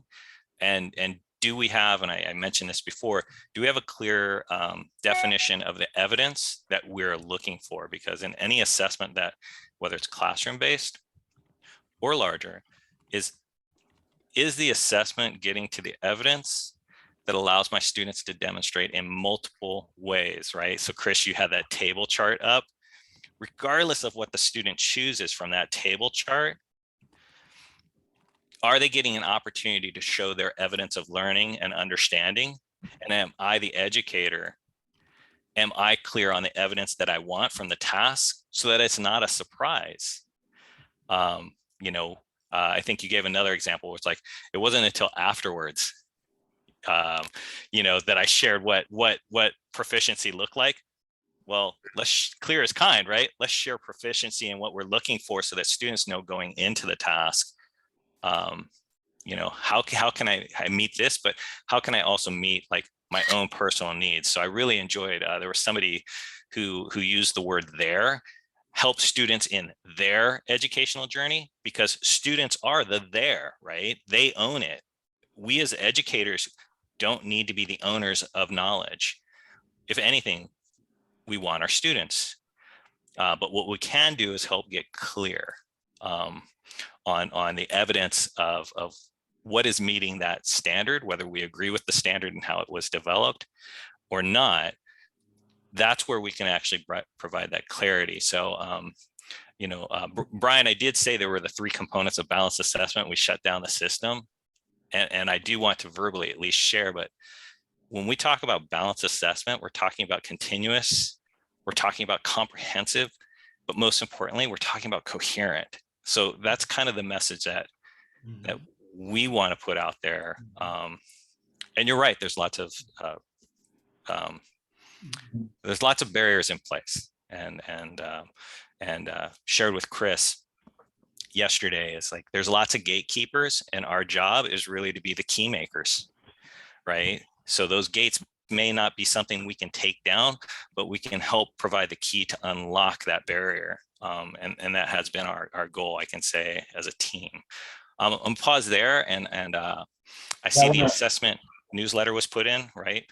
I want to put in, we have some important chat conversations too. So Chris, like with all of your permission, and I have your email address, we can email all of those item development and standards development opportunities to you.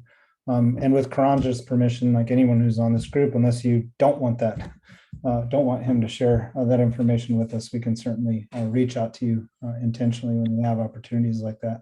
I just meant, I know Greg wants to jump in, and but I just meant by that, like, because I know I get the digests, but those opportunities can get buried. And I just wonder if you guys have a capacity down in Salem to be able to say, we want to hit our, freshman science teachers with this opportunity, because this is what we need to, these are the folks we need to hear from. Do you guys have that level? No. No, that's part of the challenge we have in reaching the classroom is we don't have teacher email addresses, and we don't have a listserv for teachers.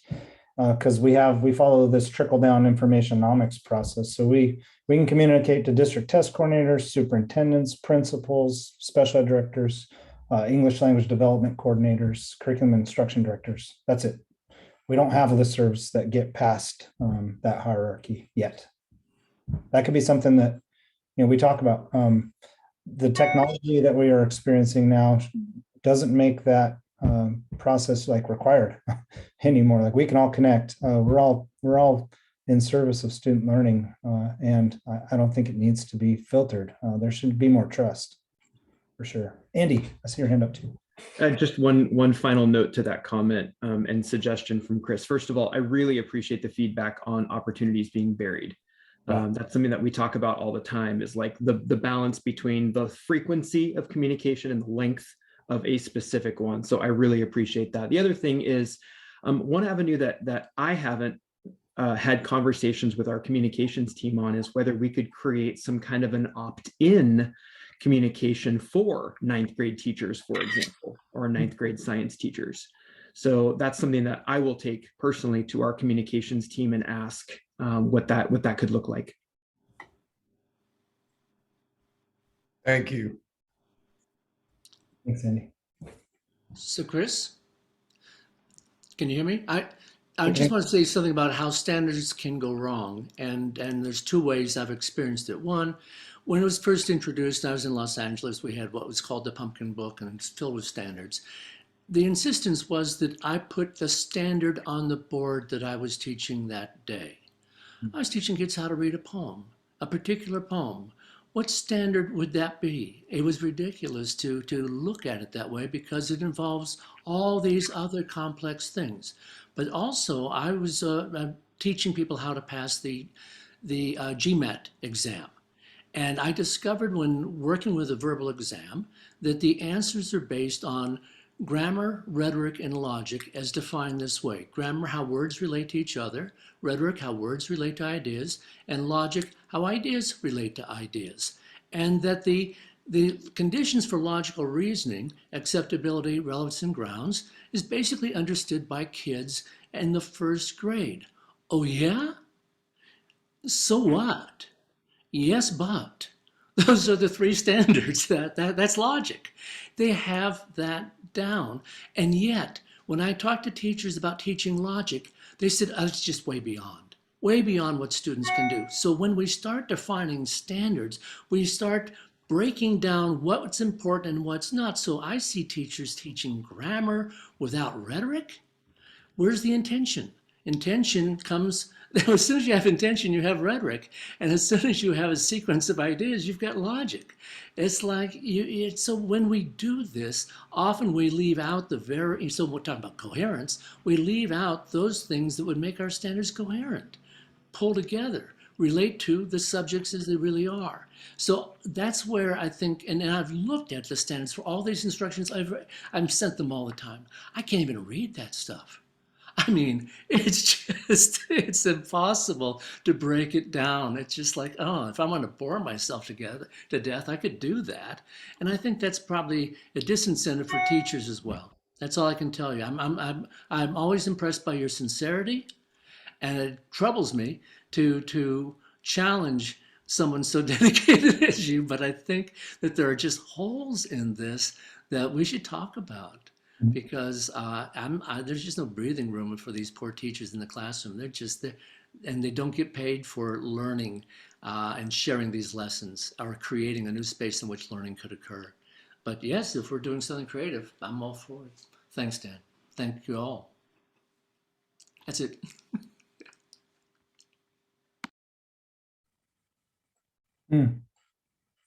Shane is asking a good question. Hopefully I'm pronouncing your name correctly. K-12 classroom teaching. I'll respond for myself and then ask Tony and Andy to jump in. I taught in public schools from grades K through 12 for nine years, both in New Mexico and Colorado. I've been working in schools K-18 as an administrator or a professor for 25 years. Prior to going to the Oregon Department of Education and getting my PhD in education leadership with a specialization in quantitative research methods. Tony, same question to you, your education experience. Yeah, so been in K-12 education for over 25 years. The majority of my teaching experience was K-8. I taught every grade K-8 except for first grade, actually, at one point in my career. Spent 14 years as a classroom educator in California, Arizona, and most recently in Oregon. Came here in, I think it was 2006, which was the last year that Oaks was administered 3 times to our students. At that time, we were the only state in the nation that allowed 3 opportunities. So that was shocking coming from another state.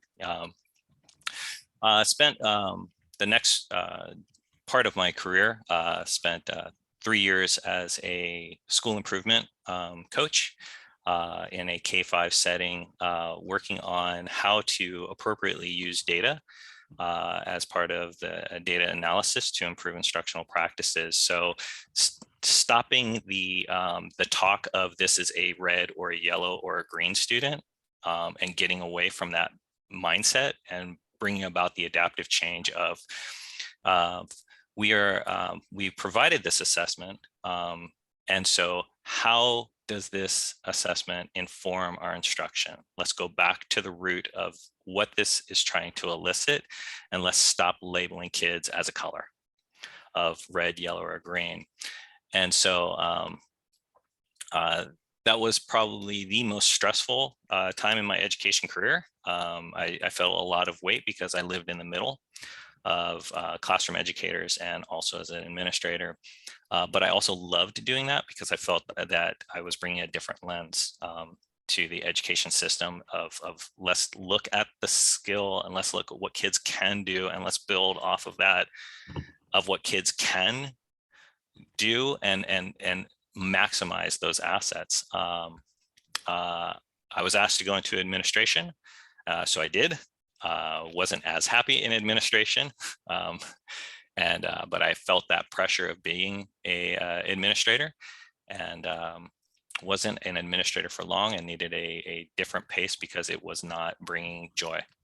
And somebody had seen me do this school improvement work and to look at assessment differently, and encouraged me to apply for the position at ODE and try to spread a new vision of assessment practices and implementation that was not being used to harm students, but serve students. And so, yeah, nice reflective opportunity to go down that pathway as well. So. All right. I've totally lost track of questions in the chat now. Somebody else jump in. Must have been my flattery. All right. And yes, Chris, all that color coding of students, and I was in a district that used to hang them in the teachers' break room, and I couldn't. Yep. I couldn't stand that. And so when I was a school improvement coach, I immediately moved those to a digital platform so that they were not visual. So if you took a small group into the break room when all staff lunches were over, students didn't see that, right? If you were doing a community outreach, bringing in families and doing like a morning breakfast and like trying to do engagement with community, that stuff was removed, right? We don't want that stuff,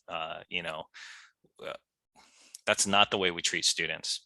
It's just not the way we treat students. So thanks, Chris. Again, that's a trauma walk down memory lane, but it is a trauma that some of us have experienced firsthand.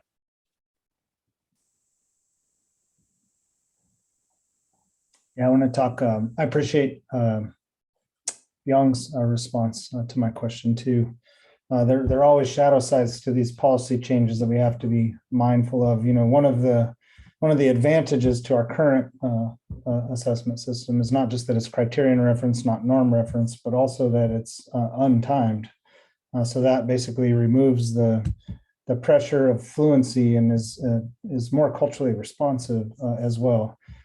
That fact that it's untimed means that students can take a really long time to complete it, and students aren't always in the classroom and aren't always present in the same kinds of rates across different environments. So we could certainly shorten the test window. Like that's literally something that we could consult with our state board and our advisory committees and get done. What that may yield, however, something I would just want to be wary of is incomplete test records or test experiences for students whom our systems are marginalizing. And then that might result in limitations in our ability to flow the supplemental federal funding and human resources to those schools that are trying to serve them. So I appreciate the press, and I'm always trying to think around the edges for sure. Our test windows are big too, by the way, and we did shorten them. They used to be January to June. So for high school, it's important that they stay that way because high school students take classes on semester or trimester courses, and we wanted them to be taking the assessment as close as possible to the course they just completed. They also had historically high school graduation expectations, and we wanted to make sure that they could take the test in time to receive their score and meet the graduation requirements and participate fully in graduation ceremonies. Grades 3 through 8, we have shrunk. It runs from March to June now. So we do have still one of the longer test windows within the Smarter Balance Consortium. So if that's something that you think would be helpful and we could still protect students and the untimed nature of the assessment, that's a conversation we can have. I see two hands, and I want to say one more thing, which is we studied our data and we published, we'll have to do this again because our tests change, but we published a report that showed that after a particular point in time, students stopped earning points. They stopped scoring, they stopped responding to the items successfully. So they weren't changing their test scores. Like ELA had a really clear pattern across all students who took it at every grade.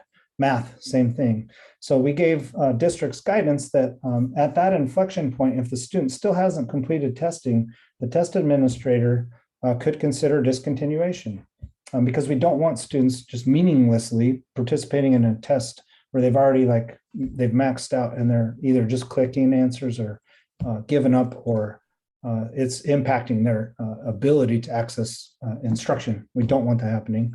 Again, as I mentioned, that study was published in 2019, and districts appreciated that. But did you all know about that? Did you know that it was even available? Probably not. And I have to do the study again because our test blueprints changed and the inflection point, because we have less time now, is going to shift a little bit. But that's something we will do again, and we'll try to communicate more broadly around. And I don't know who was first, David or Byung. I think it was Byung. Okay. Yeah, I guess I just want to say, like, I mean, last year as a community, like, we organized 18 different schools against the MAP test in PPS. And like, one thing that has come up a lot working in a Title I school is just the loss of instruction when we take these standardized tests, because of all the different socioeconomic factors that weigh in. This year alone, like going in to administer a MAP test, I had students crying under a desk, students that were experiencing homelessness that did not want to take the test. And realistically, with the absentee rates, like a lot of times these tests that just take a little bit of time on paper, they take so much more time because the teacher can't get back to the instruction they need to get to because their class isn't finished testing. And so something like this will drag on for weeks, and it impacts several services like specialist services, ELD services, SPED services. And so a lot of times, like when we talk about fairness, I guess having a conversation around the impact of those students missing out on their instruction time because of the need to standardize them and get a data point on paper. And like, there are so many tests that this district does that don't need to happen beyond the state standardized SBAC tests. Like some of the MAP tests are optional and they end up coming into our Title I communities. And so when we're talking about policy, I would love to see something from ODE that says, hey, districts, you can't add additional standardized tests. That is a no, because, and it aligns with what you're trying to do in your bar graph when you're saying that, like, you want to have less summative tests if you put in that policy. And one thing, just thinking forward, that I'm really worried about is that Portland does things in a lot of performative ways. So like when we talk about Florida, like Florida's saying, we've eliminated standardized tests. Well, no, they're just doing more intern tests, or they're just doing more standardized tests more frequently. And so like being really careful of language and policy, because right now districts have all the power and agency to do what they want to do in the ladder to privatization and corporatization of education. And so what I really want to see is I want to see the state come down hard and say, no, we can't do that because we need to provide more equitable opportunities for our students. Thanks, Byung. I'll talk about Senate Bill 1583 with you all, and 4124 and a little bit relevant to that. Dan, would it be okay if I just jumped in real quick just to say a little bit something too about I hear Byung saying something about policy, and earlier you mentioned something about anti-racist assessments, and I think that if we have that definition from Ibram X. Kendi about what anti-racist is, we're actually talking about the policy, because I don't think that an assessment can actually be anti-racist, but the policy that tells what an assessment should be used for or what it should not be used for, I think that becomes that the anti-racist policy is more important than the assessment just becomes an assessment. But if the policy is anti-racist and the assessment happens because of this anti-racist policy, then the way that it's administered should not be racist. That makes sense. Policy is certainly a critical part of that conversation, but I'll press you a little bit on whether assessments can be anti-racist. And I'll put Dr. Jennifer Randall's name in the chat.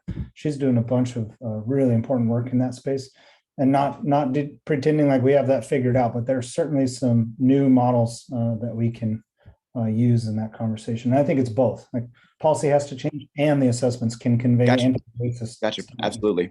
And I'd love to see this. Thank you. Yeah, you bet. David, sorry we missed you. Oh, no problem. Just hearing what Byung said, I just want to kind of amplify that a little bit more, maybe provide a little more context, and then I do have a question of my own. But like around the MAP testing and asking ODE to come out with some guidance for districts. PPS, for example, we saw it through COVID big time. They hide behind state policy. we're going to do it because the state tells us we're going to do it, or we're not going to do it because the state doesn't say we have to do it. So even I know that you can't require districts to not administer MAP. I know that's probably not within your power, but if you came out with a statement, saying, this is our feeling about these types of tests, and as much as possible, districts should be limiting this.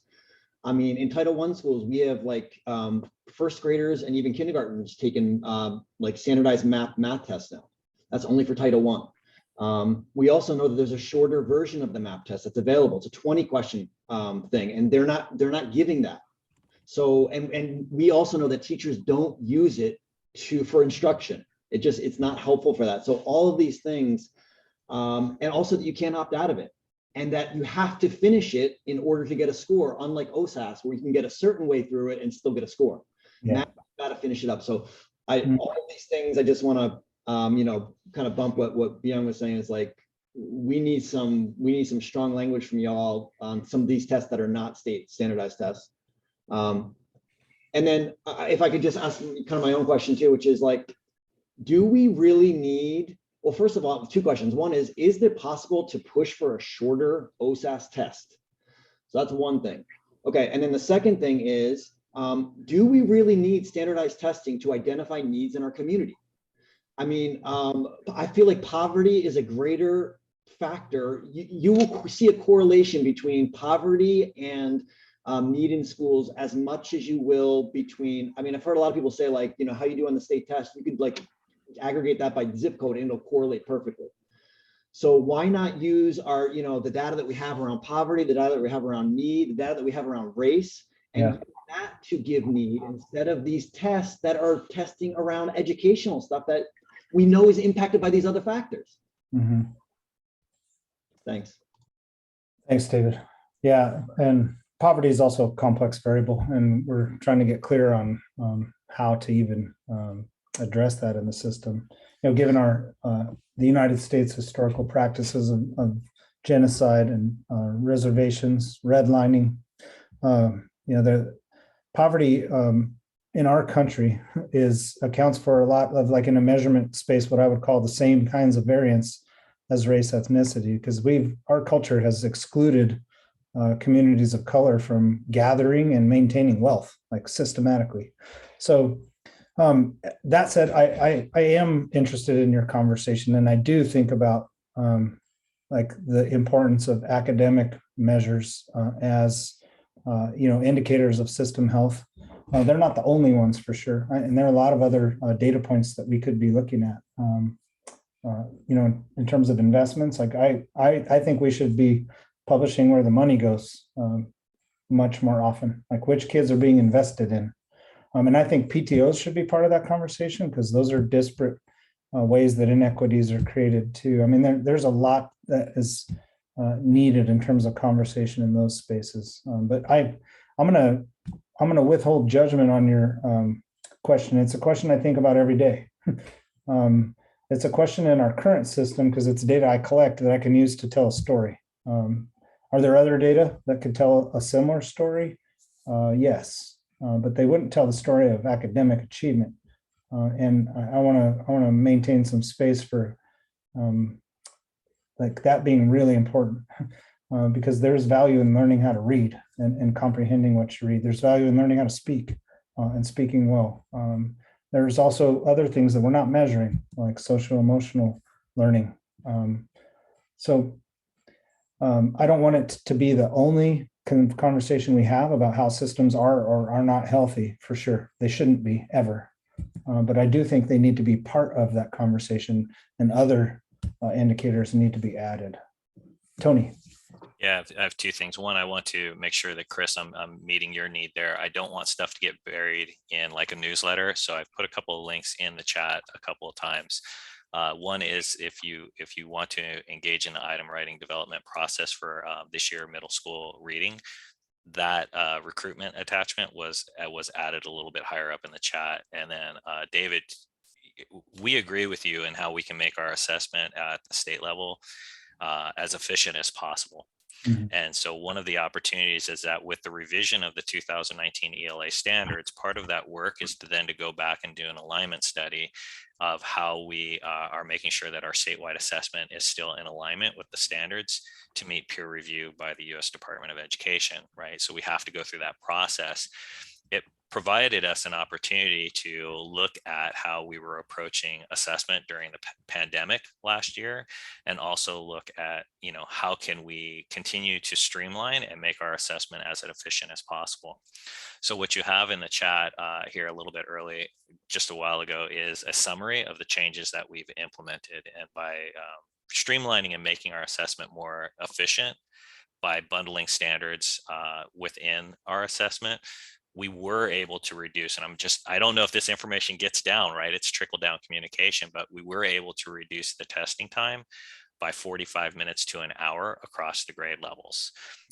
Most of those, the 45 minutes is probably elementary school, because the writing process still does take students a little bit longer because they're developing those word processing skills, which are important. But our high school, we're probably seeing a closer to an hour reduction, high school and middle school, because they are more proficient in their keyboarding skills for the writing portion of that assessment. So that letter hopefully provides some of that context. Similarly, we've done the same thing with mathematics. We've looked at opportunities to make that more efficient. So David, that thought isn't, I guess more than anything, I just want you to know that thought's not lost on us. We're looking into that as well. And I think that, you know, Shana, as you mentioned, that's where we do bring our educator lens in to really analyze our system as well. So resources for you though at the same time. And Chris, thanks for putting those links in as well to the chat. I appreciate that. And just the other thing that I mentioned earlier in the chat that I was just wondering if I could just make a really quick request too, is that we please look at redoing the state report card, the report card for schools. We are adding to gentrification. We're adding to the pushing out of community that's been happening over and over again. That state report card is toxic. It's just the next thing. It's just the next euphemism to say, you know, white communities and BIPOC communities. And so we have to stop using. We have to look at the way that gets that formed. And I mean, I'd say trash it, but that's just me. Are you referring to so we have multiple, right? So we have the 80-page like statewide report card, the 80-page document, or are you referring to the 2-pager kind of infographic one? Yeah. Okay. The 2-pager infographic. Yeah. Yep. Okay. Yeah, we're aware of that. It's a really difficult space for us to lever, David, to be quite honest. We're communicating that our state assessment results should never be used to make real estate decisions. Nor are they reflective of how great a school is. And that is how they're being used. So once, you know, one of the benefits of No Child Left Behind, maybe the only benefit is the fact that it brought public attention to how well schools were serving students, you know, through that one lane of proficiency in relation to the standards. One of the downsides is that it certainly has contributed to gentrification decision-making like that. Wayne Al talks about that quite a bit in his research. So Lever if it's not with you. Say that again? The lever to push on that or push against that if it's not with you all. Yeah, I mean, what I do is I talk with journalists. Please don't interpret these scores as like our schools are failing. Please name that these results shouldn't be used, and I name that when I talk too. So the only lever I have is communication. So when I have a pulpit, when I'm presenting to the state board, I talk about it. It's recorded, it's public. When I have conversations with colleagues from other states, I talk about it there too. Dan, isn't that, am I wrong in assuming that that's part of that federal accountability requirement? Yeah, we are required to generate and publish those reports. What the reports contain is part of our ESSA plan, which is also a federal requirement. So we have some flexibility, but there are 5 indicators that we have to report on. We can choose one of those 5. The other 4 are basically pretty prescriptive. And our other indicator has been growth over the past 7 or 8 years, which we weren't able to do in the last 2 years, right? Because we didn't have enough state summative assessment data to measure growth reliably.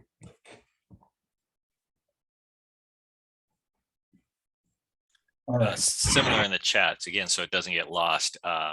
Andy just pasted his math item development recruitment as well. So he's working with educators across a wider grade band this particular year, and so they're working on some data analysis components. But there's also the math recruitment that was posted there. So again, so it doesn't get lost in the email or the chat chain. Yeah. I think we're open for a conclusion and a next steps. Sounds good. What do you suggest the next steps could possibly be in terms of advocacy work and changes that we can see in the future? Yeah. One thing, just I saw Byung's chat. We have made it clear that teacher evaluation processes should not privilege state assessment performance. So that is no longer a required component of state level teacher evaluation systems. We do understand that districts still do it. So again, that's not just a communication challenge, that's a value challenge. And I think those data, there's about 15 years of research that shows there basically are no appropriate ways to substantially center state assessment results in teacher evaluation systems. They can be part of a broader conversation and additional evidence collected, but they really shouldn't be used and certainly not weighted as a lot of states have done in those conversations. You can't isolate student learning to one teacher. You can't. It's not possible. You have summer, you have other teachers who help. You have, cross-pollination and planning committees where like no teacher works independently. It's a false assumption. So I just wanted to say that quickly. In terms of next steps, I am not sure, to be honest. I'll tell you what I'm thinking though. We had a lot of content developed where we were going to try to show you a lot of the tools and resources that we feel that educators could be using, let you know that they're available for free. Ask the question, if all of these resources that we know are aligned to the full depth, breadth, and complexity of our standards are available for free, why are districts using other resources that they pay for? When those resources don't have the same kind of alignment, don't have the same kind of accessibility and are norm referenced and are yielding a lot of the results that you're talking about. Not to say that some of those concerns wouldn't be present with our resources, but at least the educator professionalism is respected, with how our resources are positioned. You choose to use them or not. We make them available. We don't make them required. And districts will have a hand in that conversation for sure. I think the best way forward, maybe we need a Karanja. I would suggest that we get a planning team because I don't want to bring a bunch of information that I discover in the middle of the conversation isn't relevant to the questions or needs that you have. That feels bad to me. But maybe we can get together and collect some of the most critical questions, and then we'll come prepared to answer those questions instead of, share what we thought you were interested in, share what we know you're interested in. Yeah, let's get an interim planning between these assessment summits. I would love to be part of that, Dan. And then I also put in, another element that's sounding really relevant in all of this is, I keep hearing folks saying, what are the levers? Who do we push? How do we push?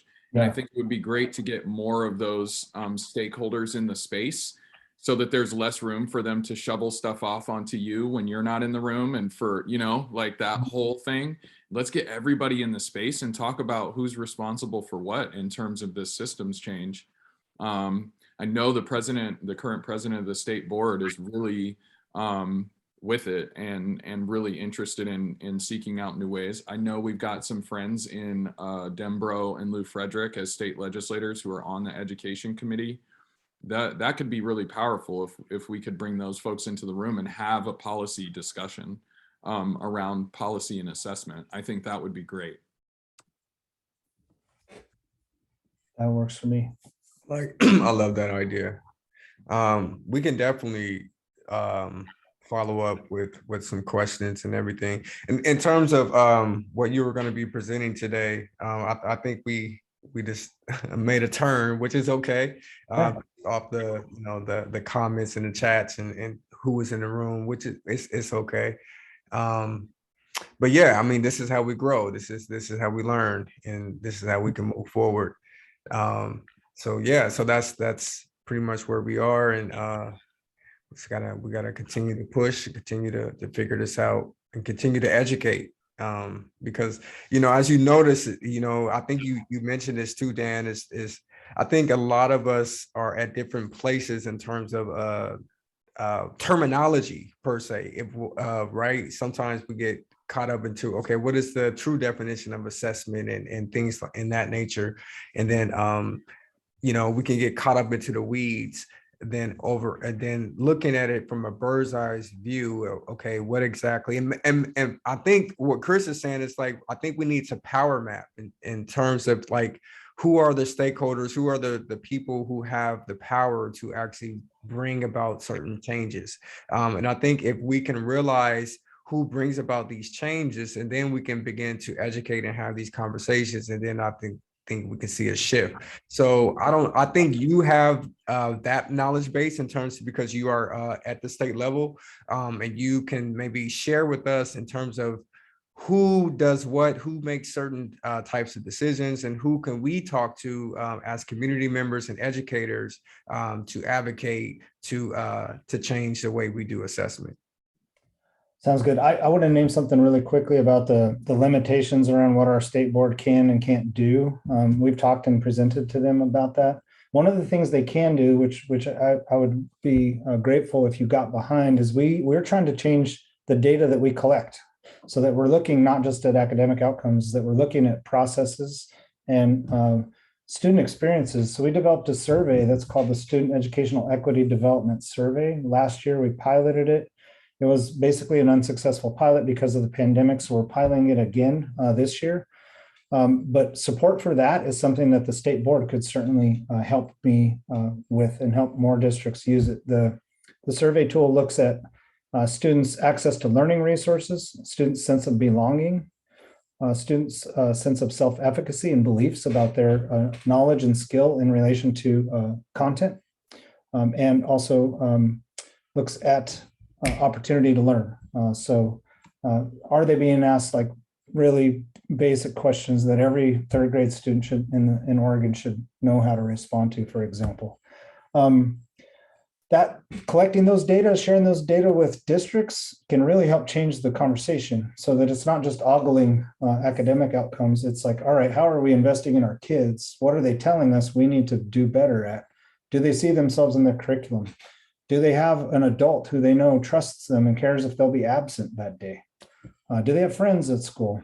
Those are the kinds of questions that we're asking in that seed survey. And they're really immediately actionable. So districts, once they get the data back, can see like, oh, like we have a situation here. During the pilot, just to let you all know, one thing we heard, there are also open-ended responses where kids can enter their own generative responses. And we asked them if there's anything else that they would like to share. And one really common theme in last year's pilot, which was only about 4% of our kids took it, was that they were really thankful of their teachers. Their teachers helped them navigate the pandemic. They felt cared for, they felt seen, they felt heard, they felt needed. So those kinds of data sources, I think, are what could help us change this conversation. So if we could, I'll link that for you before I jump off here, but I love that to be part of the conversation. In the other spaces like federal testing requirements, we need to connect with senators and representatives that are in Congress. Those are the only staff who really have reach in those spaces. And Representative Bowman out of New York is certainly someone I would refer you to. I follow him on Twitter. He's no fan of standardized testing in general, but I think he's one of the ones who's pressing that conversation at the national level. I think maybe the only one, quite honestly, as far as I've been able to tell. So those are just some of the ways that I think we could, some of the levers we could pull.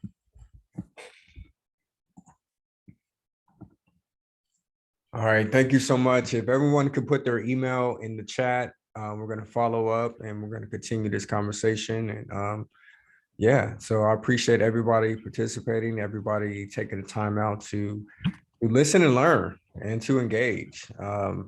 this was awesome. Thank you, Chris, for setting the tone, setting the foundation. Thank you, Tony, Andy, Dan. Thank you for your advocacy on the state level. Just having, it's just, we said this before, it's just, it's refreshing to hear you guys' perspective or understanding of the issues. So thank you, and continue to push, and you have our support. And but yeah, if we have any questions or concerns, and we can end with that.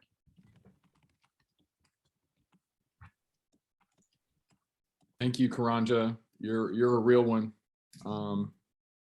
Yeah, but to Dan's point, this takes all of us, and this isn't happening elsewhere. So, and that's thanks to you, Karanja, positioning yourself over these years through this conference, and thanks to you, Dan, getting into that position and holding that space for your team to be able to do that. So, thank you. All right, let's continue to do our work, everyone. Thank you. Bye, y'all. Thank you. Thank you all very much. Thanks, everybody.